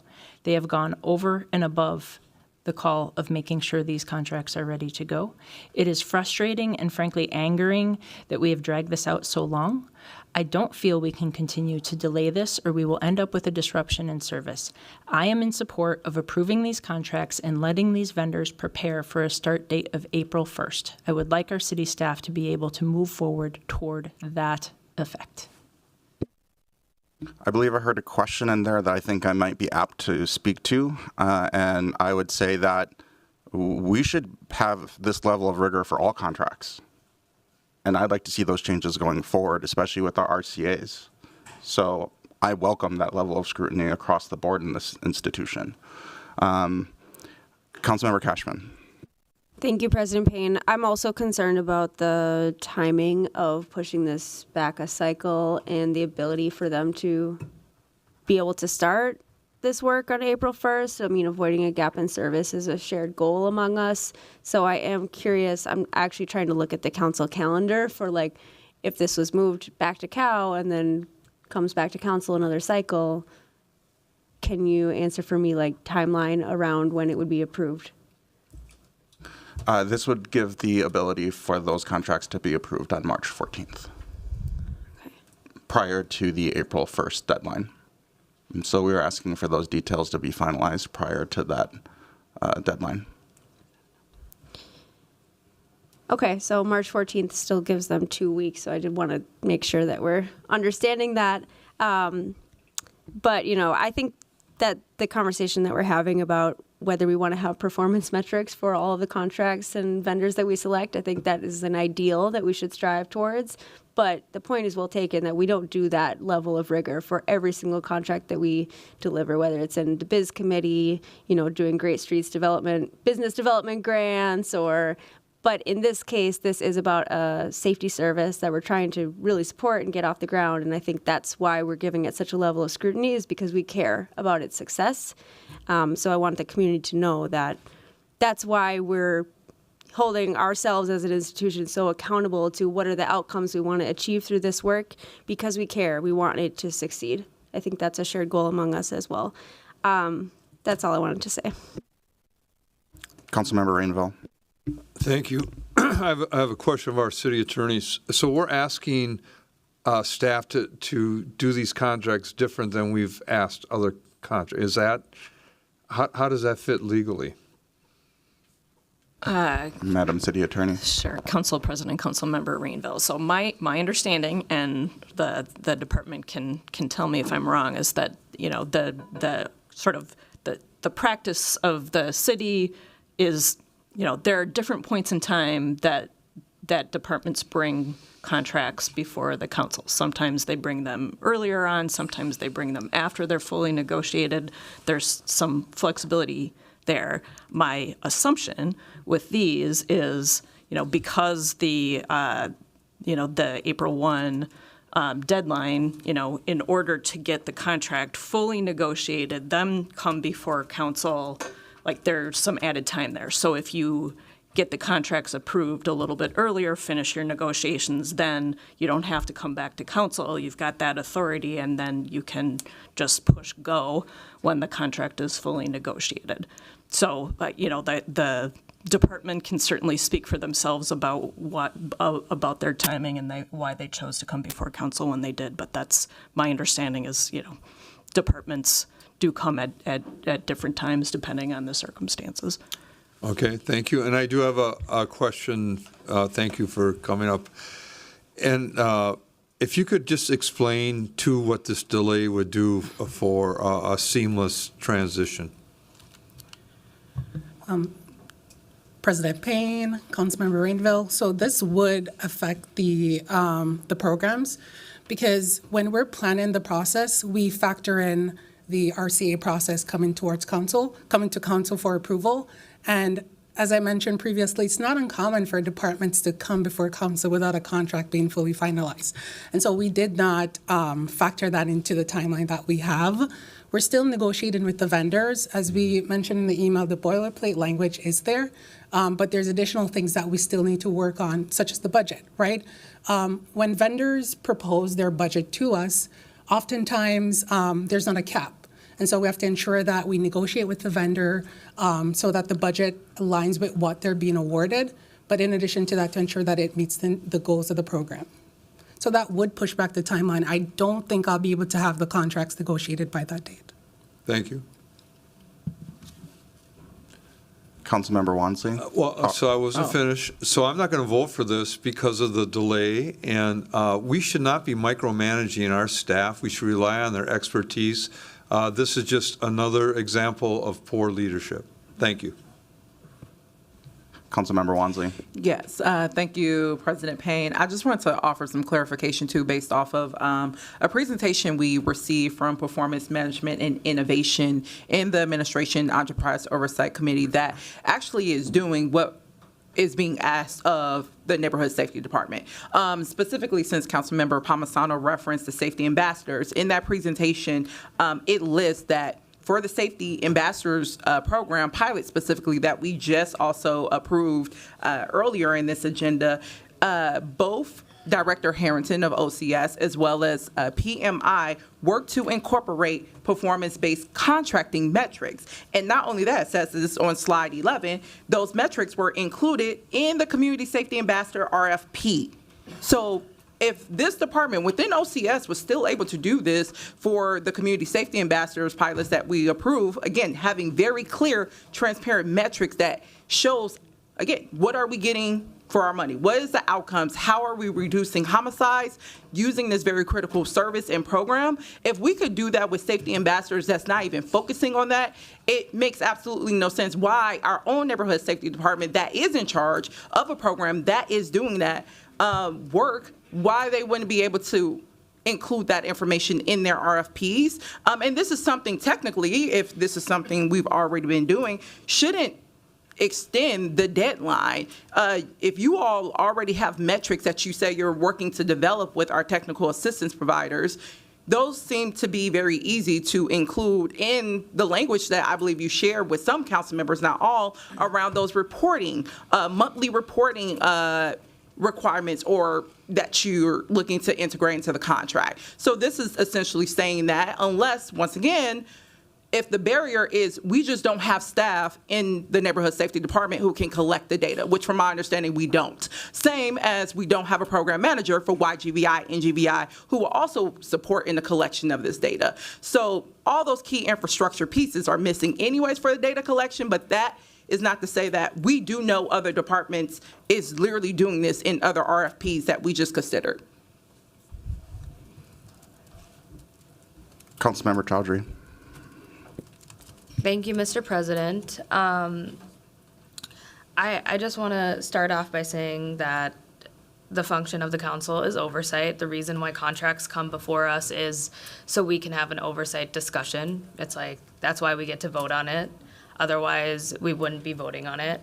A part of the oversight is discussing like where contracts are in the process and why is there more scrutiny on these contracts over others. Why is this different from other contracts? Well, first of all, there was a lawsuit against the city. There was a settlement. The leader of the Department of Neighborhood Safety Department has left. There was a backlog in the contracts prior moving forward. We asked a question at the budget meeting about how much funding was going to go to YGVI and GVI, and a number was not given to us. We were told that a number could not be given to us, even though that number certainly did exist, because in order to execute these contracts and have those numbers, you would have had to know that. So I just want to call that out. There's a lot of reasons why there is scrutiny. I also want to call out that like the job of the city council is not to direct public safety efforts and initiatives. That's the job of the director of the Office of Community Safety and the mayor. I don't get to control that. I don't get to control the work, but I do want to see this work be successful. The county didn't have any lawsuits or settlement before them, and that's why we're like, let's make sure that this programming is able to be executed smoothly, amend their contracts. The county administrator, who is very well known and has a really good reputation of doing good work, talked to us about that and was ready to take on that work. That was something that didn't want to be done, so we set that aside. Then we asked questions about these contracts to get basic information about performance metrics, because performance has been an issue when it's come to contracting out of the Department of OCS, and our constituents have been saying, we need more transparency, we're worried, what's happening, how is our taxpayer dollars being met? We didn't have that information given. I appreciate all of the information about the RFP process, that's great, that's a good first step, but we didn't get that information. And now we're asking for time to delay so we can get more of that information together. However, I'm not going to be voting to delay. I think I've done my effort to try to help the Office of Community Safety and Neighborhood Safety ensure that they do their programming well. I am concerned that this is not going to go well. I wish them well, but that is not my jurisdiction. the operations of public safety and those efforts and the successes and the failures that we have seen, that falls squarely under the administration and the mayor. And so I'm not going to further delay. I'd offered it up. I was ready to vote on it, but that's where just I am at. And I know I might depart from different colleagues on my perspective on that, but I just wanted to state that for the record. Vice President Chugtai. Thank you, Mr. President. I appreciate that that our staff, in responding to some of the questions here today, were, bringing up concerns about ensuring that they have clarity from the body about a cap on the amounts for these different GVI and YGVI contracts. And I think this was said a few different times pretty explicitly during the committee of the whole meeting, and happy to repeat it again here today, and would welcome others to chime in too. I don't think anyone is bringing up any concerns about the amounts, the dollar value to each of the contracts that are listed, 6 contracts, 5 vendors. That's not the realm in which the concern is existing. But what we are trying to make sure we understand is we have clarity from the Neighborhood Safety Department about what outcomes you are trying to achieve, which are then supported by the 6 contracts, 5 vendors that provide GVI and YGVI services, right? So the department has an outcome it's trying to get to. It then it engages in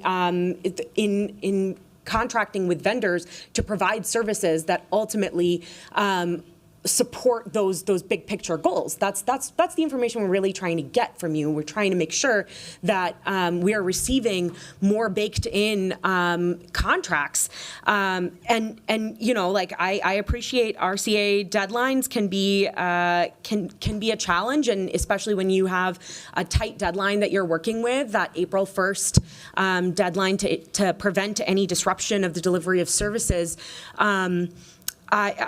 I understand that you want to make sure that there's time baked in for that, but to be clear, you have submitted an RCA to us. We are sending the item back to committee. You don't have to restart that process. It lives within our committee system right now, and what we need from you is updated information. There are 2 council meetings that are scheduled before that April 1st deadline, one on March 14th and then one again on March 28th. And so if what you're really trying to communicate is you won't have contracts negotiated before April 1st, now that's a different issue. I'm concerned about that too. But everything I hear from the department is we are ready, we're on track to have fully negotiated contracts and be ready to continue services and transition services from the 2023 to 2025 cycle of vendors to this most updated one for this upcoming year. I just heard something earlier about our neighborhood safety department staff mentioning that we won't have contracts negotiated in that time. So I think I'm just trying to piece together the fact that we have 2 council meetings left before this deadline that we're talking about. There isn't a need to fill out new RCAs because we have them and we just need updated files. And no one has brought up concerns about the budgetary amounts that were listed in the item that's before us. So I'm really not understanding why there could be a disruption in services when none of the evidence points to that being a thing. I'm wondering if, Mr. Clerk, you could give more guidance around the RCA process and whether or not that would be a barrier to them finalizing their details and getting a vote ahead of that April 1st date. Mr. President, I appreciate the question. I think as the Council Vice President adequately described. There is no requirement for a new RCA. There is an RCA in process. This is within the legislative process. The files have been created. There is a request for additional, very specific information that you had put forward and proposed that this item be returned back to the Committee of the Whole. There are some scheduling changes, as you know, due to the National League of Cities, so that the Committee of the Whole meeting, rather than being on Tuesday of that week, would be Thursday, the 14th of March. At the council meeting where that matter could be considered and acted on formally is literally the next day, Friday the 14th or 15th. I'm sorry if I'm off by a day. So I don't think that the RCA process or the legislative process itself would be a hindrance to what you've put forward as a motion in front of the body. Thank you for that clarification. Are you finished, Vice President? Yes, thank you very much. Councilmember Ellison. Thank you. I feel like I'm basically in agreement with Councilmember Chowdhury. It feels like to me, this is how I'm listening to the conversation, that while I'm always open to us, especially with this item and the issues that we've had with this department in the past, us figuring out what's going on here. I know I've had a lot of concerns about what's the fidelity to the model that what are we doing here? But this, to me, this is about, the questions seem to be about the model. This is about whether we're proceeding at all with the money. To me, they feel like two different questions. That's how I'm interpreting it. And if we're going to have this programming at all, then I think that it's fine if we pass these contracts. And I don't know that we should sort of hold up the contracts in order to get questions about the model and the work. We, as somebody who I think I'm well documented as having a lot of frustration with how this work has been going on since some of the previous leadership changes, and just my belief in this work and feeling like I'm not really sure what's going on with this work. As somebody who was supportive of the potential move to the county, we sort of realized that wasn't going to be the perfect solution to the questions that we had, and so I think that all the skepticism and all the frustration is valid. But right now we're looking at these contracts, and I'm thinking, well, if we have questions about the model, we should ask those questions. If we have questions about reporting, then we should bring staff back to ask those questions. We have made many efforts to sort of address the work, but ultimately, I feel like we're in a position where we just kind of need to let the work proceed and continue to correct from there. That's my opinion here. I will say that I trust the intent of everybody on this dais, but I do think that by making certain standards sort of mandatory before as a condition of passing these contracts, it has the effect of micromanagement. It has the effect of ultimately, if staff hasn't been feeling discouraged the past few weeks, then I do think that this could be a discouraging move. And so I feel like we should pass these contracts. That's where I'm at with it. I'm not going to be supportive of a delay today. I'm very supportive of continuing to apply pressure to the commissioner and to the department to help us understand the work we're doing. So much of what we've been given in the last couple of years is about sort of like accountability to the vendors. And while there needs to be accountability to the vendors, I'm like, but what's the work? What's the work happening? And I think we need to continue to be engaged in that question of what is the work that's happening, not just which vendors are filling out which forms on time, right? I want us to get beyond that. So I don't know if that makes sense to anyone else. It feels like we should proceed forward with these today. We should continue to be, steadfast in asking for more accountability and more clarification about the work that's happening. I don't think these contracts need to be the nexus for that. So, Councilmember Veto. Thank you. President Payne, thank you so much, Councilmember Ellison. That is exactly the sentiment I share in this. I don't see why we would be delaying this. We need to move this work forward.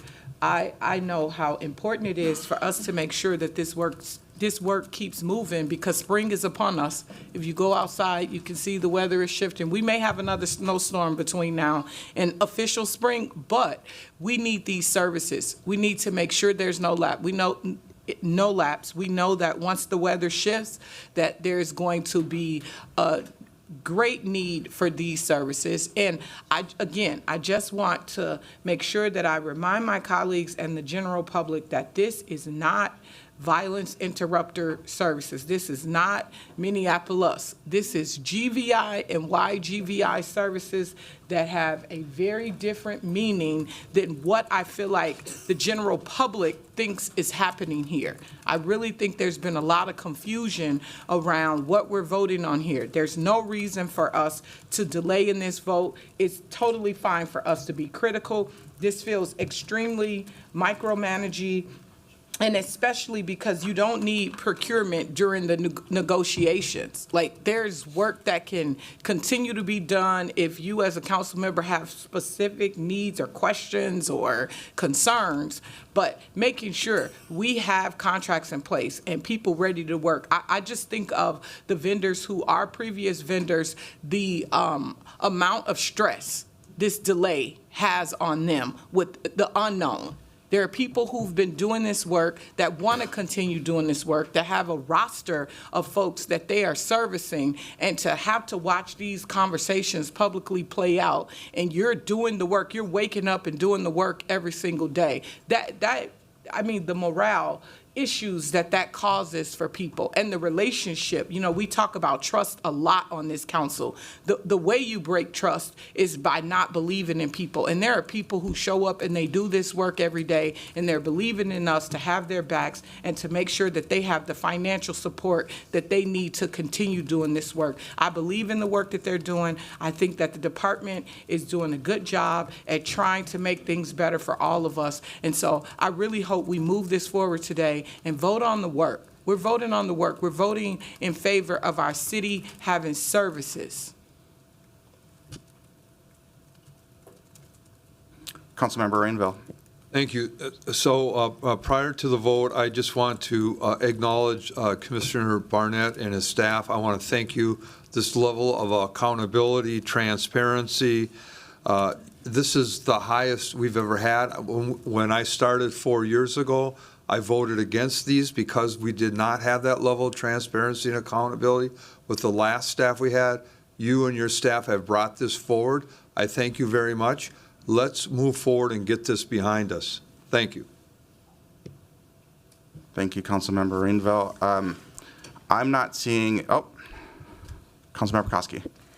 Thank you, President Payne. So I won't be supporting a delay in this today, but what I do support is for us to, update our RCA process. I see that as something that we need to review and get right so that we can do the work of our oversight more efficiently and effectively here. So I believe that we do need to establish better expectations for our staff. If we don't establish what those are, they don't know what to come forward with. And I do think, as Councilmember Bonsley stated, that our, the Outcomes Minneapolis and the work that they are doing should be hopefully coming, and we can incorporate that into that process. But I am here to work with you as council leadership, if you're willing, to make sure that we continue that work. But we need to establish those expectations in our RCA process, and I don't think we have done that quite yet, and so I won't support this delay. Thank you. Councilmember Osmond. Oh, thank you. I will be quick. Just wanted to mention same thing I said yesterday, that I will be abstaining to voting any contract on this, because what has been said on last few weeks and what happened here. So I want to thank the staff for their work. Just overall, delay or not, I will be abstaining on this. Thank you. Councilmember Chavez. Thanks, Council President Payne. I'll be supporting the contracts in general. If there is a motion to delay, I think I would consider that.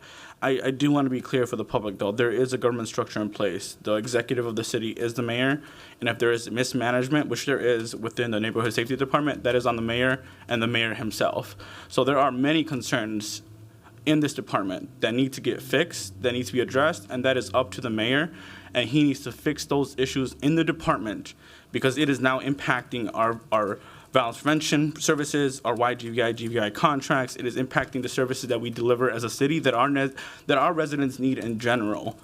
And I just wanted to make that clear because for me, it's not about who is getting these contracts or these groups that are getting the funding. I think this works need to happen without a delay.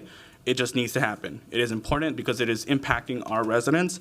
However, there needs to be more metrics in these contracts. I don't see that fully there, and that is very concerning when we are using taxpayer dollars, and I don't see the metrics. And then we want to see the results. So the thing I'll say is that as the chair of the Public Health and Safety Committee, we are going to be using our oversight functions. We are going to ask staff to come back to committee to present on the results of these contracts. And at some point, we just have to say the mayor is the executive. If these contracts are failing and not addressing the safety concerns, there's one person in charge, and that is the mayor. That's it, period. And we need to be responsible for that. So I just want to at least make that comment because I don't want any disruption in services. However, and I don't think a delay would do that, but I get that that's a sticking point here. But I do want to be clear, like the mismanagement needs to be addressed by the mayor and the mayor himself. And I think that is being missed out over here. So ultimately, I support the contracts that we have in place here. I think these are important services that need to be delivered to our residents to reduce violence in our city. But ultimately, if there is mismanagement continuing, that's on the mayor. Councilmember Wansley. Thank you, President Payne. I just want to reiterate, one, I will be supporting the delay, and should that not proceed, I'll also be abstaining, as I shared on Tuesday. In terms of why I'm supporting the delay, and Council President Payne, I think what you have proposed is actually not a comment. We know RCAs have the ability to be updated to include additional information. We've done that with other contracts before, even in the subcommittee for the settlement agreements. And that's not a micromanaging piece. That was critical information being missed and working with the administration to get that information included in the RCA. And what I will note, when actually one of the last presentations that the former director of the Neighborhood Safety Department gave to the Administration Enterprise Oversight Committee was around the barrier for them doing data collection and having measurable outcomes to define whether or not our GVI and YGVI programs are being successful. She particularly named the contracts as being a barrier. So literally, this is the time in which you can set the expectations in your RCA, in your contracts for the vendors that we're going to be partnering with so that they know not only what type of data they need to be producing, but what goals we are actually trying to accomplish as a city. Other cities that's doing this work, phenomenally well, as I've named in the past, they're seeing 30% reductions in their homicides. We don't have no goal right now established for our Neighborhood Safety Department for the very relevant program that this would be targeting. We don't even have a program manager to support the implementation of these programs. So while people are also referencing a delay, Neighborhood Safety Department has not also outlined a transition plan. What are they going to do with the clients with the previous GVI and YGVI contractors? How are they going to support, again, the continuation of services when you don't have a program manager for this specific work and a director? So again, those are all things that I've highlighted as mismanagement components that shows like this does warrant more time, and that is why I brought the proposal forward to transition these services to Hennepin County, because not only do we have issues here when we're talking about YGVI, GVI, this is spread all across different programs in the Neighborhood Safety Department. And we've only touched the surface. We have contractors who've come here and have threatened us, and there's been no accountability happen. We still don't understand or know what is going on relating to the contract that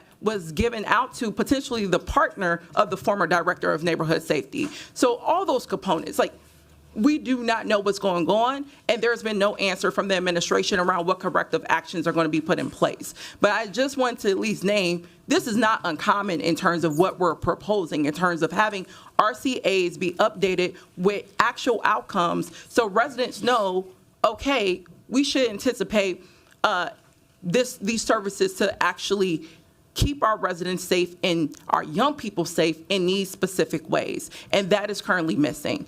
And we're rubber stamping that. And that's cool for some of y'all, but that's something I won't be endorsing. I think it's worth taking the 2 weeks to get that information, especially it sounds like the deputy director has been willing to talk about how to include some more updated reporting metrics into the contract. So I will be supporting the motion on that as I name. If that does not proceed, I will be abstaining because I do not want to show, I don't have any confidence at this moment in the administration's ability to show that they can administer these programs effectively and in a way that keeps our residents safe. And I really hope relatively soon our staff could prove me wrong. I really want you to.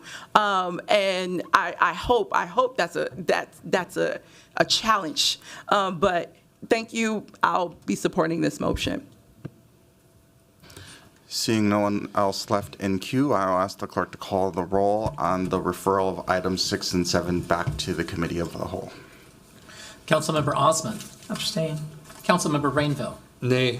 Councilmember Chavez. Aye. Councilmember Veto. No. Councilmember Ellison. No. Councilmember Koski. No. Councilmember Wansley. Aye. Councilmember Jenkins. Nay. Councilmember Palmisano. No. Councilmember Chowdhury. Aye. Councilmember Cashman. Nay.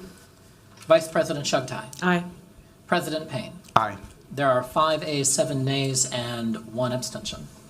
That motion fails. Next, we have the items that still would need a motion for approval if we were wanting to move forward with those. So moved. Second. All right. Is there any further discussion? Seeing none, I'll ask the clerk to call the roll. Oh, Councilmember Chowdhury. I just wanted to come in and kind of just echo, because I don't think it should be lost on us as we take this vote. The questions on mismanagement are still there. I'm going to say that. I know other council members have said that. I'm going to say it again. The questions of mismanagement are still there. There is the paper of record talked about how a contract was signed and given money to our former neighborhood safety director's partner or someone that they were in relationships with. That was denied by that person, and then it was shown that there was some sort of relationship, and I do think the public deserves to have some sort of clarity around that. I do think there's just these questions about threats that council members had faced, and also smears of saying that council members were trying to enrich themselves or pick their favorite nonprofits when we were trying to call out the mismanagement and things that felt unethical within the Department of Community Safety.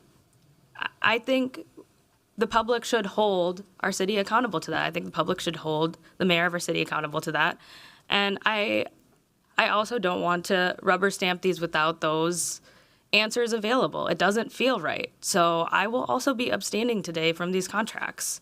I value the programming that's needed around GVI. I did a ride-along. I met with parents who have experience and have a deep need of having these programming in place.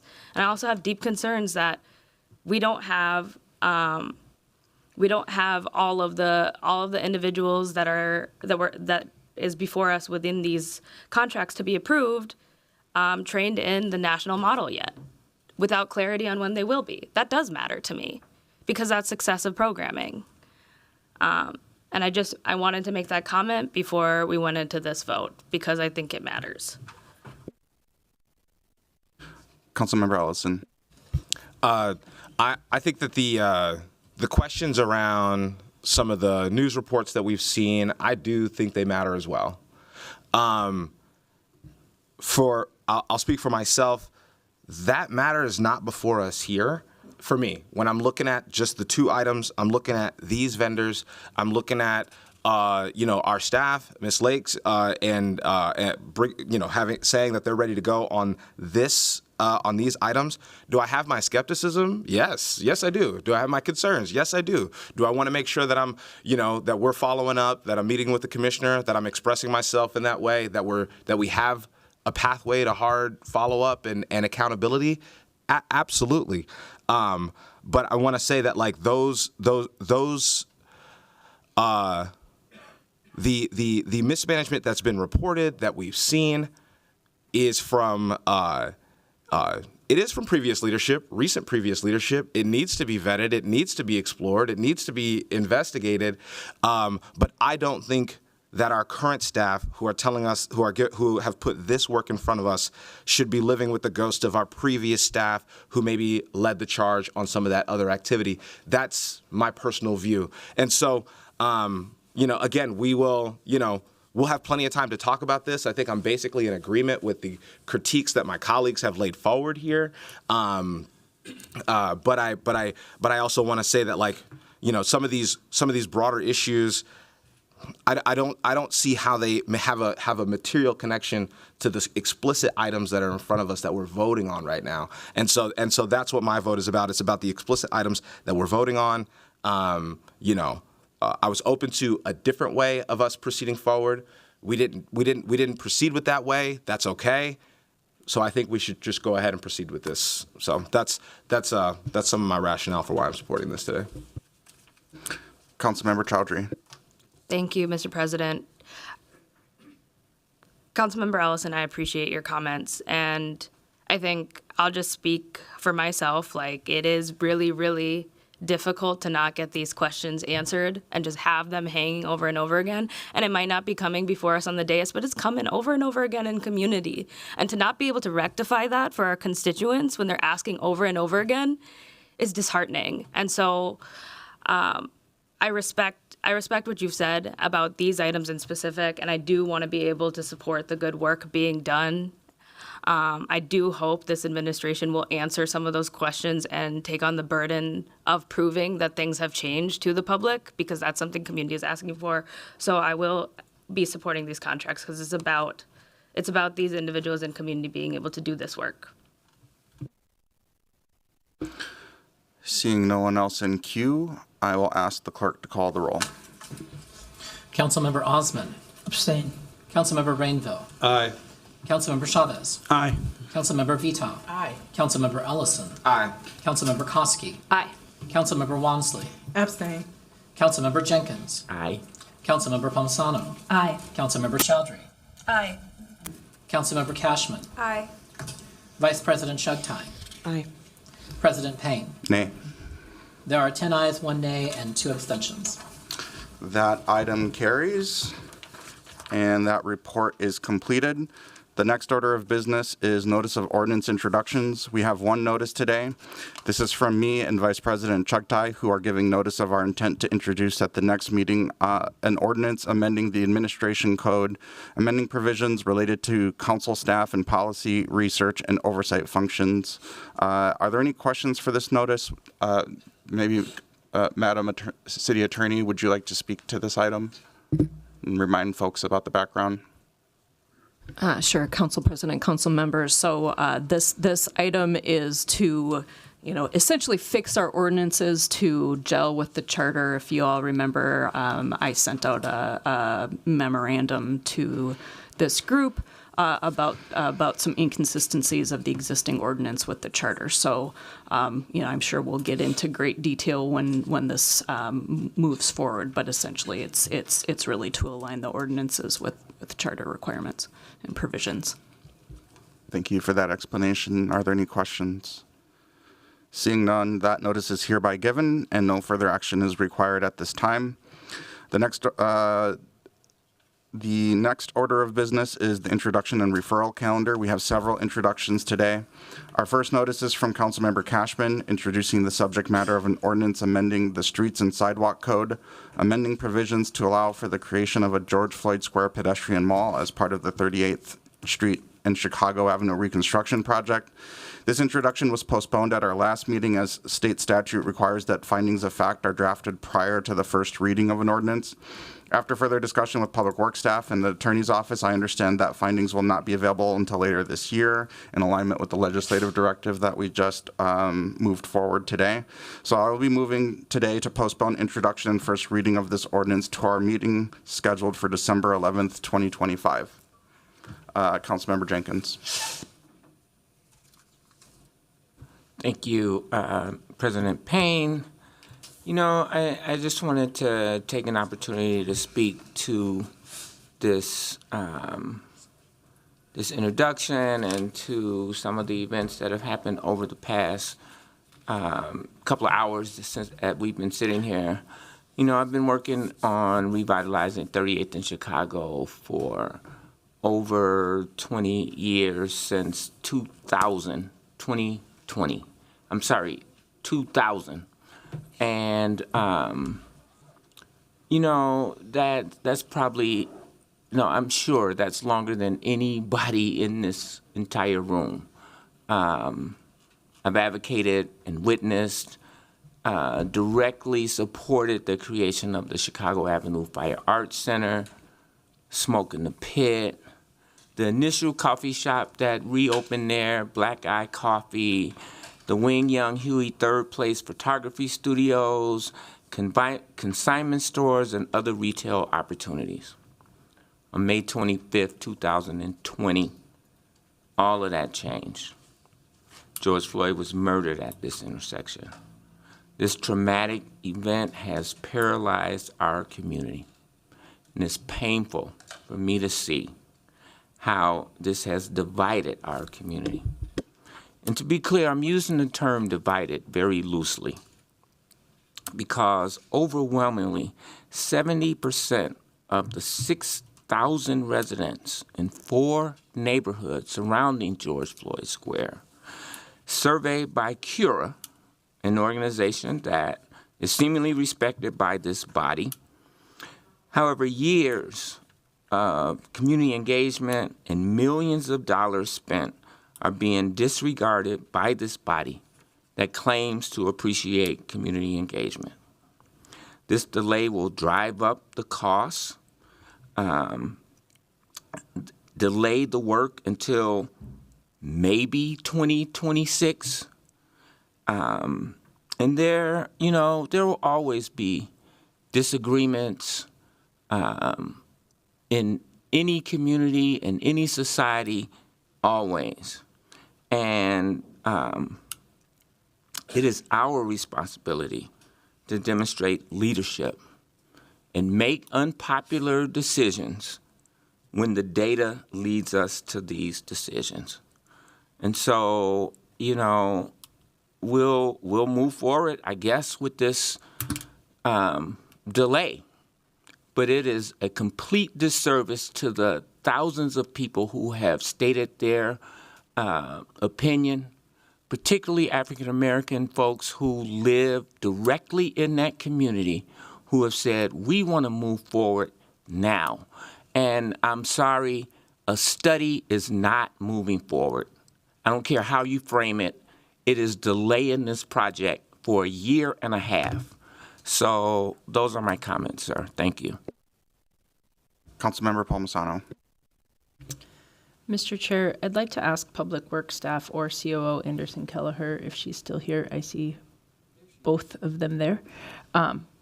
If they could remind us about some of the things they've said about a timeline, given where we are right now in this space of moving forward.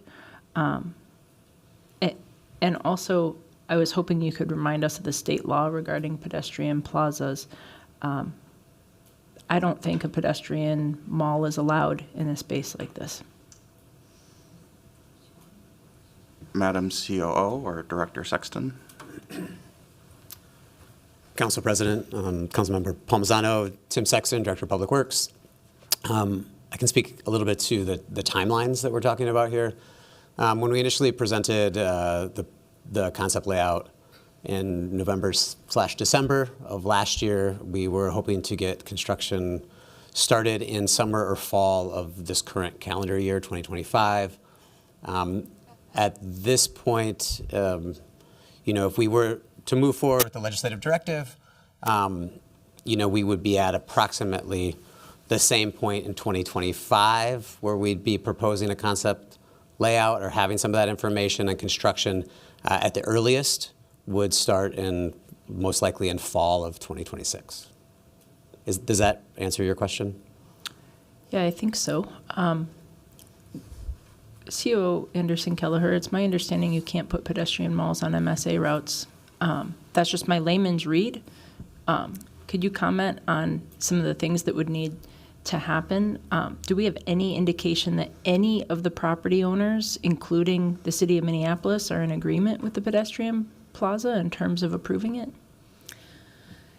Council President, Councilmember Palmisano, Margaret Anderson Kelleher, COO for the City of Minneapolis. I think there are a few questions in that. So let me start by saying, as a practice, the city is not the determining voter on an issue like this. That's been our practice in the past, is that the city would not speak out or object. They would stay silent to allow for those other property owners impacted to decide. That has been the practice. So to that question, we usually don't opine. Whoever the owner is, usually CPED has been delegated on that issue. They are the owner of record right now of the People's Way. So on the issue of pedestrian malls, of course, we fought hard at the legislature to get an update to this statute, to have the flexibility to possibly use it. So under Minnesota statutes 430.011, there's the pedestrian mall ordinance. But underlying that is Minnesota statutes 162.09 subdivision, I believe 6A. And there it's very clear that a municipal state aid route is not eligible to be a pedestrian mall. I do not know why we have not elevated that previously. I think it's because, and I will say this, I think it's because we occasionally remove from the MSA routes through a process with MnDOT, we can remove segments of an MSA route. However, I think that this is going to lead to quite a discussion with our legislative authors, one who is still serving in the legislature, the committees this went through. 162.09 is pretty clear about no pedestrian malls on MSA routes. So that is going to be a big question in this finding of fact exercise. Thank you. I'll try to be brief with the rest of my comments. Councilmember Jenkins, people before her, and Mayor Fry have led. They put out a vision, and today 9 of you said no to that vision. But I would be remiss if I didn't point out that this week at the Committee of the Whole meeting, members of this body made reference to a letter we'd received from the Homegrown Group and requested amendments to the Boulevard Ordinance that we dispensed with. They said, we create work groups like this to get community input from experts, and I think it's important that we listen to that feedback when we receive it. And now here we are, ignoring overwhelmingly clear feedback from the community and from neighboring businesses. This council feels clearly more interested in testing out your new powers and delaying progress and wasting taxpayer dollars, millions of taxpayer dollars, than honoring the community's wishes and advancing meaningful development. This body is not listening to the community. Let's call a spade here. If the body only honors community feedback when it aligns with your vision, that's not democracy, that's an echo chamber. We put in the work, we listened, staff listened, and staff has proposed a design that reflects the desires of the people who live and work and operate around 38th and Chicago. The people told us what they want, and it is not a pedestrian plaza. In fact, they actively oppose this pedestrian plaza concept. They actively oppose it. They want the open, flexible design, and they want it now, not at some undetermined time in the future. It is beyond time that we give them what they've asked for and not go down this new path. Councilmember Wansley. Thank you, President Payne. I think it's important to name, at least for me and for the public record, because this is actually, I would say it's a historic vote that we're taking, and why I'm taking it. Because it's actually gotten quite lost in the conversations about buses and pedestrian malls and flexible concepts. I cannot understand how in 2025, as we're approaching a 5-year anniversary, that anyone could think the best way to honor the fact that the city of Minneapolis allowed Officer Derek Chauvin and many others to not only brutalize George Floyd, but ultimately kill him in front of the world. And the place in which community has gathered for the past 5 years, gathered around and has protected the sacred ground to serve as a reminder for us of what we did and to not do it again. The way in which the city is approaching that is saying, essentially, let's run buses up and down that same street. Let's run buses and cars across the very place where George Floyd was killed. And that, for me, is a signal of erasure. And that is essentially what the city of Minneapolis, and particularly under this mayoral administration that we keep running into, we have the same dynamic even with the 3rd precinct discussion, where let's just put a democracy center there. Let's not acknowledge the harms that took place there that was also very much connected to how we got to George Floyd, the place that harbored some of the most brutal officers in this city, and it was known and it's been documented. And yet, let's do a democracy. Let's not acknowledge that history. And next, okay, let's move to the core epicenter of where things popped off and this killing, this murder happened, and let's throw a bus on there. And then dangle nice things, street infrastructure, buses, to the community as if they couldn't have that beforehand. You still can have that. You still deserve that, and that should not be contingent upon your ability to concede to the fact that the city of Minneapolis and its white supremacist dynamics wants to erase the history of what happened, because we have a problem with holding ourselves accountable when we constantly enact harm on Black people in this city, and it's still happening. Davis Mattori was back in December, and he stayed right around the corner from where George Floyd was murdered. And even then, our police failed that Black man. So these realities are still happening. And to me, that is what's grounding my decision.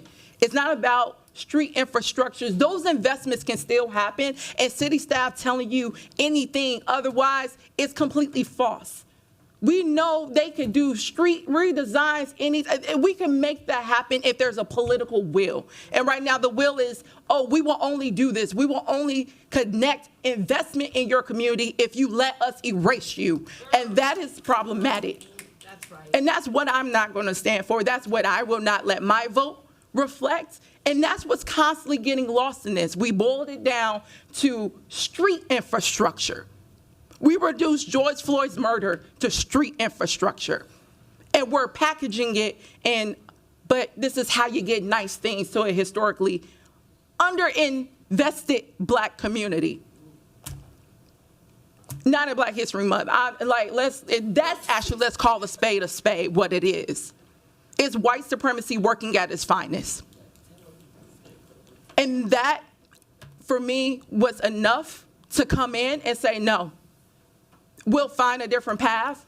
And I am glad that Councilmember Chavez took heed and listened to community members who stood on business and who stood on that moral reminder and said, let's find a different path that honors that. Yes.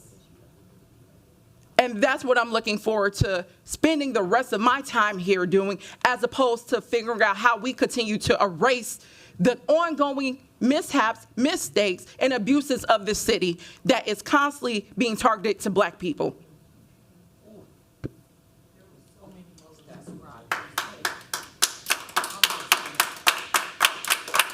Councilmember Chowdhury.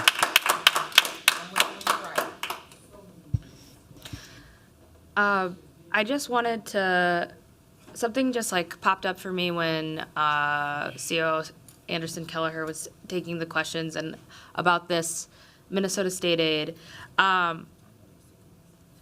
I just want to put in for the record, when we had our climate and infrastructure meeting this year, when we were talking about the flexible open model, we were given information from our city attorney in that committee that even if we did this flexible open model, we would still need to do a pedestrian mall ordinance. That was in the record. So that's something to clarify with whether it's administration with city attorneys. You would, because it sounds like if you have to remove MSA designation for a pedestrian mall, you would have to do that anyways. And that was something that was pretty striking to come to light in that committee. I remember hearing that. I was like, okay, so we were going to have to do pedestrian mall anyways for either. And also, there's this other discussion, right? Like, if we're talking about this flexible arm versus not, for that flexible open, that is something many community members have indicated is unsafe for what happened in Bourbon Street in New Orleans and would require stronger barricades. And so that also puts into question like what you would need for a pedestrian mall ordinance, even into a flexible open model. So I just want to kind of state for the fact, like that point about us having to have a discussion about MSA streets and talking to our state legislators, it's from the information that I have received in committee and here today, it sounds like no matter what, that's a discussion that would need to be taken on. Madam City Attorney? Council President Payne, council members, my understanding is the flexible option, since it's not a permanent barrier, that it wouldn't constitute a pedestrian mall under the statute. That's my understanding. I would like to get an administrative follow-up on that because we got different information in our Climate and Infrastructure Committee. And if we're talking about a flexible arm that a car can go through, that's unacceptable. Councilmember Jenkins. Thank you, Council President Payne. I just want to reiterate, there is no plan that's being offered that would have buses and cars driving over the spot that George Floyd was murdered in. I also want to note for the record that we literally had to take a recess this morning because African-American community members showed up at our city council meeting and said they feel like they are being erased by this body right now. So that is a reality as well. Thank you. Seeing no one else in queue, I'm going to read the remainder of these introductions, and then we'll take a motion to take them all at the same time. So next, Councilmember Cashman moves 3 ordinances amending the building housing, or actually Councilmember Koski and Cashman moved to introduce 3 ordinances amending the building housing and wastewater stormwater and sewer codes, amending provisions related to water service and maintenance for first reading and referral to the Climate and Infrastructure Committee. Items 3, 4, and 5 are from Councilmember Osmond, who moves to introduce and refer to the Business Housing and Zoning Committee the subject matter of 3 ordinances amending the zoning code. These proposed ordinance introductions correct zoning map errors and inconsistencies, correct zoning code citations and inconsistencies, and establish flexibility for minimum building height requirements in certain built form districts to further promote the city's comprehensive plan goals. Finally, I move to introduce the subject matter of an ordinance amending the Fire and Police Protection Code for first reading and referral to the Public Health and Safety Committee, amending provisions related to review panels to provide for temporary assignment of trained members of the Civil Rights Commission. Is there any further discussion on the remainder of those items? Mr. President, I just want to remind everyone that number 1 is not as listed on the agenda. You've substituted a motion to postpone that to December 11th, 2025. So correct. That one is a motion to postpone. Everything else is the notices given, first reading given, and referral to the committees as you read them. Correct. So may I have a motion to approve those introductions, including the motion to postpone to December 11th the consideration of the George Floyd Square pedestrian mall? So moved. Second. The clerk, Councilmember Palmisano. Mr. Chair, a little bit of further clarification because of the veto. It's weird. There, I think we're good now. It looked green the whole time. Mr. Chair, just further clarification as to how this coordinates together with the veto override this morning. So the veto override this morning means that that legislative directive goes through, and we intend to pause and study a pedestrian mall concept, after which, this is December 10th, or it's December anyway, is when you are postponing this ordinance to. Is that accurate? Madam Vice President? Thank you. I just wanted to address the question that Council Member Palmisano brought up. There is in the LIMS file with the legislative directive from Councilmember Cashman that was vetoed, and that veto was overridden successfully today. There is a memo from Public Works that's also attached in that LIMS file, which kind of walks through all of the things that need to happen between now and December. So everything from a technical analysis to concept layout finalization, findings of fact, a findings of fact report for the provision of the state statute that addresses how pedestrian malls are established. So all of that is supposed to come back to the Climate and Infrastructure Committee during that cycle that ends on December 11th. So since all of that is coming to committee at the beginning of that cycle, that following December 11th meeting is when those findings of fact would be ready, and an ordinance for the pedestrian malls that we are considering here would also be all taken up. Thank you. I am aware of the Public Works memo. I understand that work needs to be completed before findings of fact can be made. This creates so many delays of other Public Works plan projects, as well as reappropriated cost for this work. And it will damage all the other work going on in Public Works this year. Thank you. Seeing no one else in queue, I will ask the clerk to call the roll. Councilmember Osman. Aye. Councilmember Rainville. No on one, aye on the rest. Councilmember Chavez. Aye. Councilmember Veto. No on one, aye on the others. Councilmember Ellison is absent. Councilmember Koski. Aye. Councilmember Wansley. Aye. Councilmember Jenkins. No on one, aye on the rest. Councilmember Palmisano. No on item number 1, yes on items 2 through 6. Councilmember Chowdhury. Aye. Councilmember Cashman is absent. Vice President Shugtai. Aye. President Payne. Aye. There are 11 ayes on the report except for number 1, which carries with 4 noes. Those items carry. And the next order of business is resolutions. Today we have one honorary resolution recognizing Women's History Month. Are there any questions or comments from council members? May I have a motion to adopt this resolution? So moved. Second. The clerk will call the roll. Councilmember Osman. Aye. Councilmember Rainville. Aye. Councilmember Chavez. Aye. Councilmember Vito. Aye. Councilmember Koski. Aye. Councilmember Wansley. Aye. Councilmember Jenkins. Aye. Councilmember Palmisano. Aye. Councilmember Chowdhury.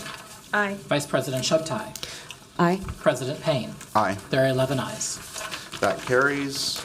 And as we dispensed with unfinished business at the beginning of our meeting, our next order of business is a request for closed session. Before I recognize the attorney and recess for closed session, I'll ask if there are any announcements from council members.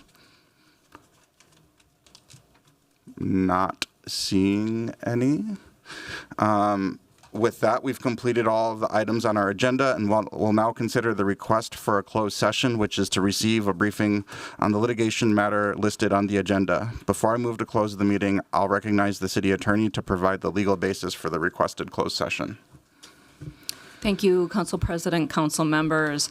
The next item on the agenda is the litigation matter of United States of America versus City of Minneapolis, 25 CV 00048 in U.S. District Court, District of Minnesota. Your lawyers wish to give you a briefing on this litigation matter. Accordingly, under the Minnesota Open Meeting Law, Minnesota Statute Section 13D.05, Subdivision 3B, the council may, upon a proper motion, close the meeting for the purposes of attorney-client communication, as permitted by the attorney-client privilege. In considering the motion, the council should weigh the right of the public to know what its government is doing against the need of the city to preserve the confidentiality of its discussions with its attorneys. Thank you, Madam City Attorney. I move to close our public meeting as authorized under the open meeting law, specifically Minnesota Statute Section 13D.05, for the purpose of receiving a briefing on the litigation matter of United States Department of Justice versus City of Minneapolis and Minneapolis Police Department. May I have a second to that motion? Second. The clerk will call the roll. Councilmember Osmond. Aye. Councilmember Rainville. Aye. Councilmember Chavez. Aye. Councilmember Veto. Aye. Councilmember Koski. Aye. Councilmember Wansley. Aye. Councilmember Jenkins. Aye. Councilmember Palmisano. Aye. Councilmember Chowdhury. Aye. Vice President Sugtai. Aye. President Payne. Aye. There are 11 ayes. That carries. For the viewing public, I will note that the broadcast of this meeting will continue and the council will reconvene in public after we've concluded the closed session. And let's take a 20-minute break before starting closed session. So return to closed session at 12:40.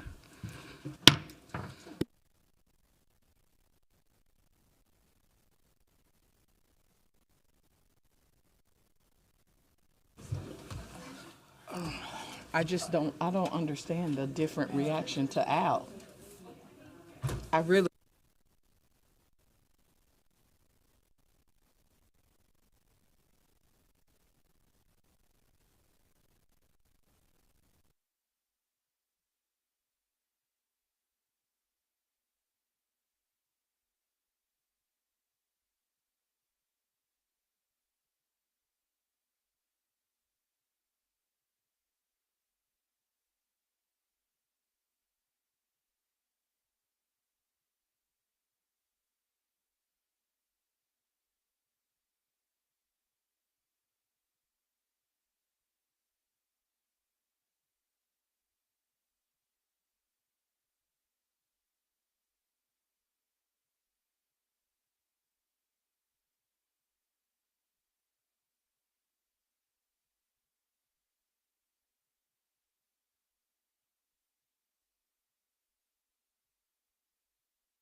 Hey. Can I ask you a question? Yeah, of course.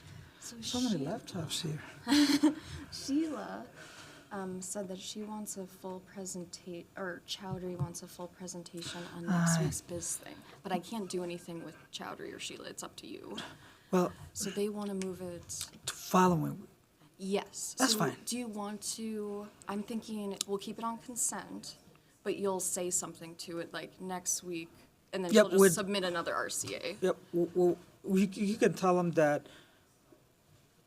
when keep it on consent, but we will extend. We'll continue We'll it? continue the item Okay. on the next cycle. Okay. And hopefully next cycle agenda is light. Yeah. I feel 'Cause- like for biz it goes light, heavy, light. Yeah, heavy, it does light, go light, heavy, light, heavy. Yeah. Hey. So. So okay, Hey. Chowdhury might talk to you about it. Sure. Um, Sure. But I'll do that because I needed your Okay. word from Thank it, you. obviously. Yeah. Thank you. I appreciate Amber, it. actually, Oh yeah, you we were are in the email. moving Next week. Right. the encampment response Yeah. to the 20th. But the 20th. But are we keeping the item on the agenda? No. Can we remove it? Is there enough Yeah. time? Yeah, it hasn't been Tomorrow at posted noon yet. is when it has to be. Yeah, just remove it then. Okay. We don't need to Either way. continue. Yep. Oh, I'm sorry.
Communications, we're ready to begin.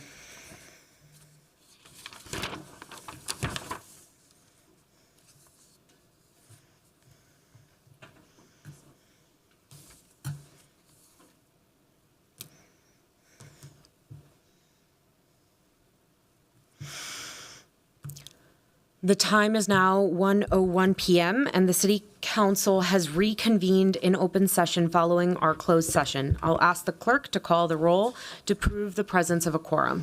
Councilmember Osman is absent. Councilmember Rainville. Here. Councilmember Chavez is absent. Councilmember Veto. Present. Councilmember Ellison is absent. Councilmember Koski. Present. Councilmember Wansley. Present. Councilmember Jenkins is absent. Councilmember Palmisano. Councilmember Chowdhury. Present. Councilmember Chavez. Present. Councilmember Cashman is absent. Council President Payne is absent. Council Vice President Shugtai. Present. There are 8 individuals present. Let the record reflect that we have a quorum.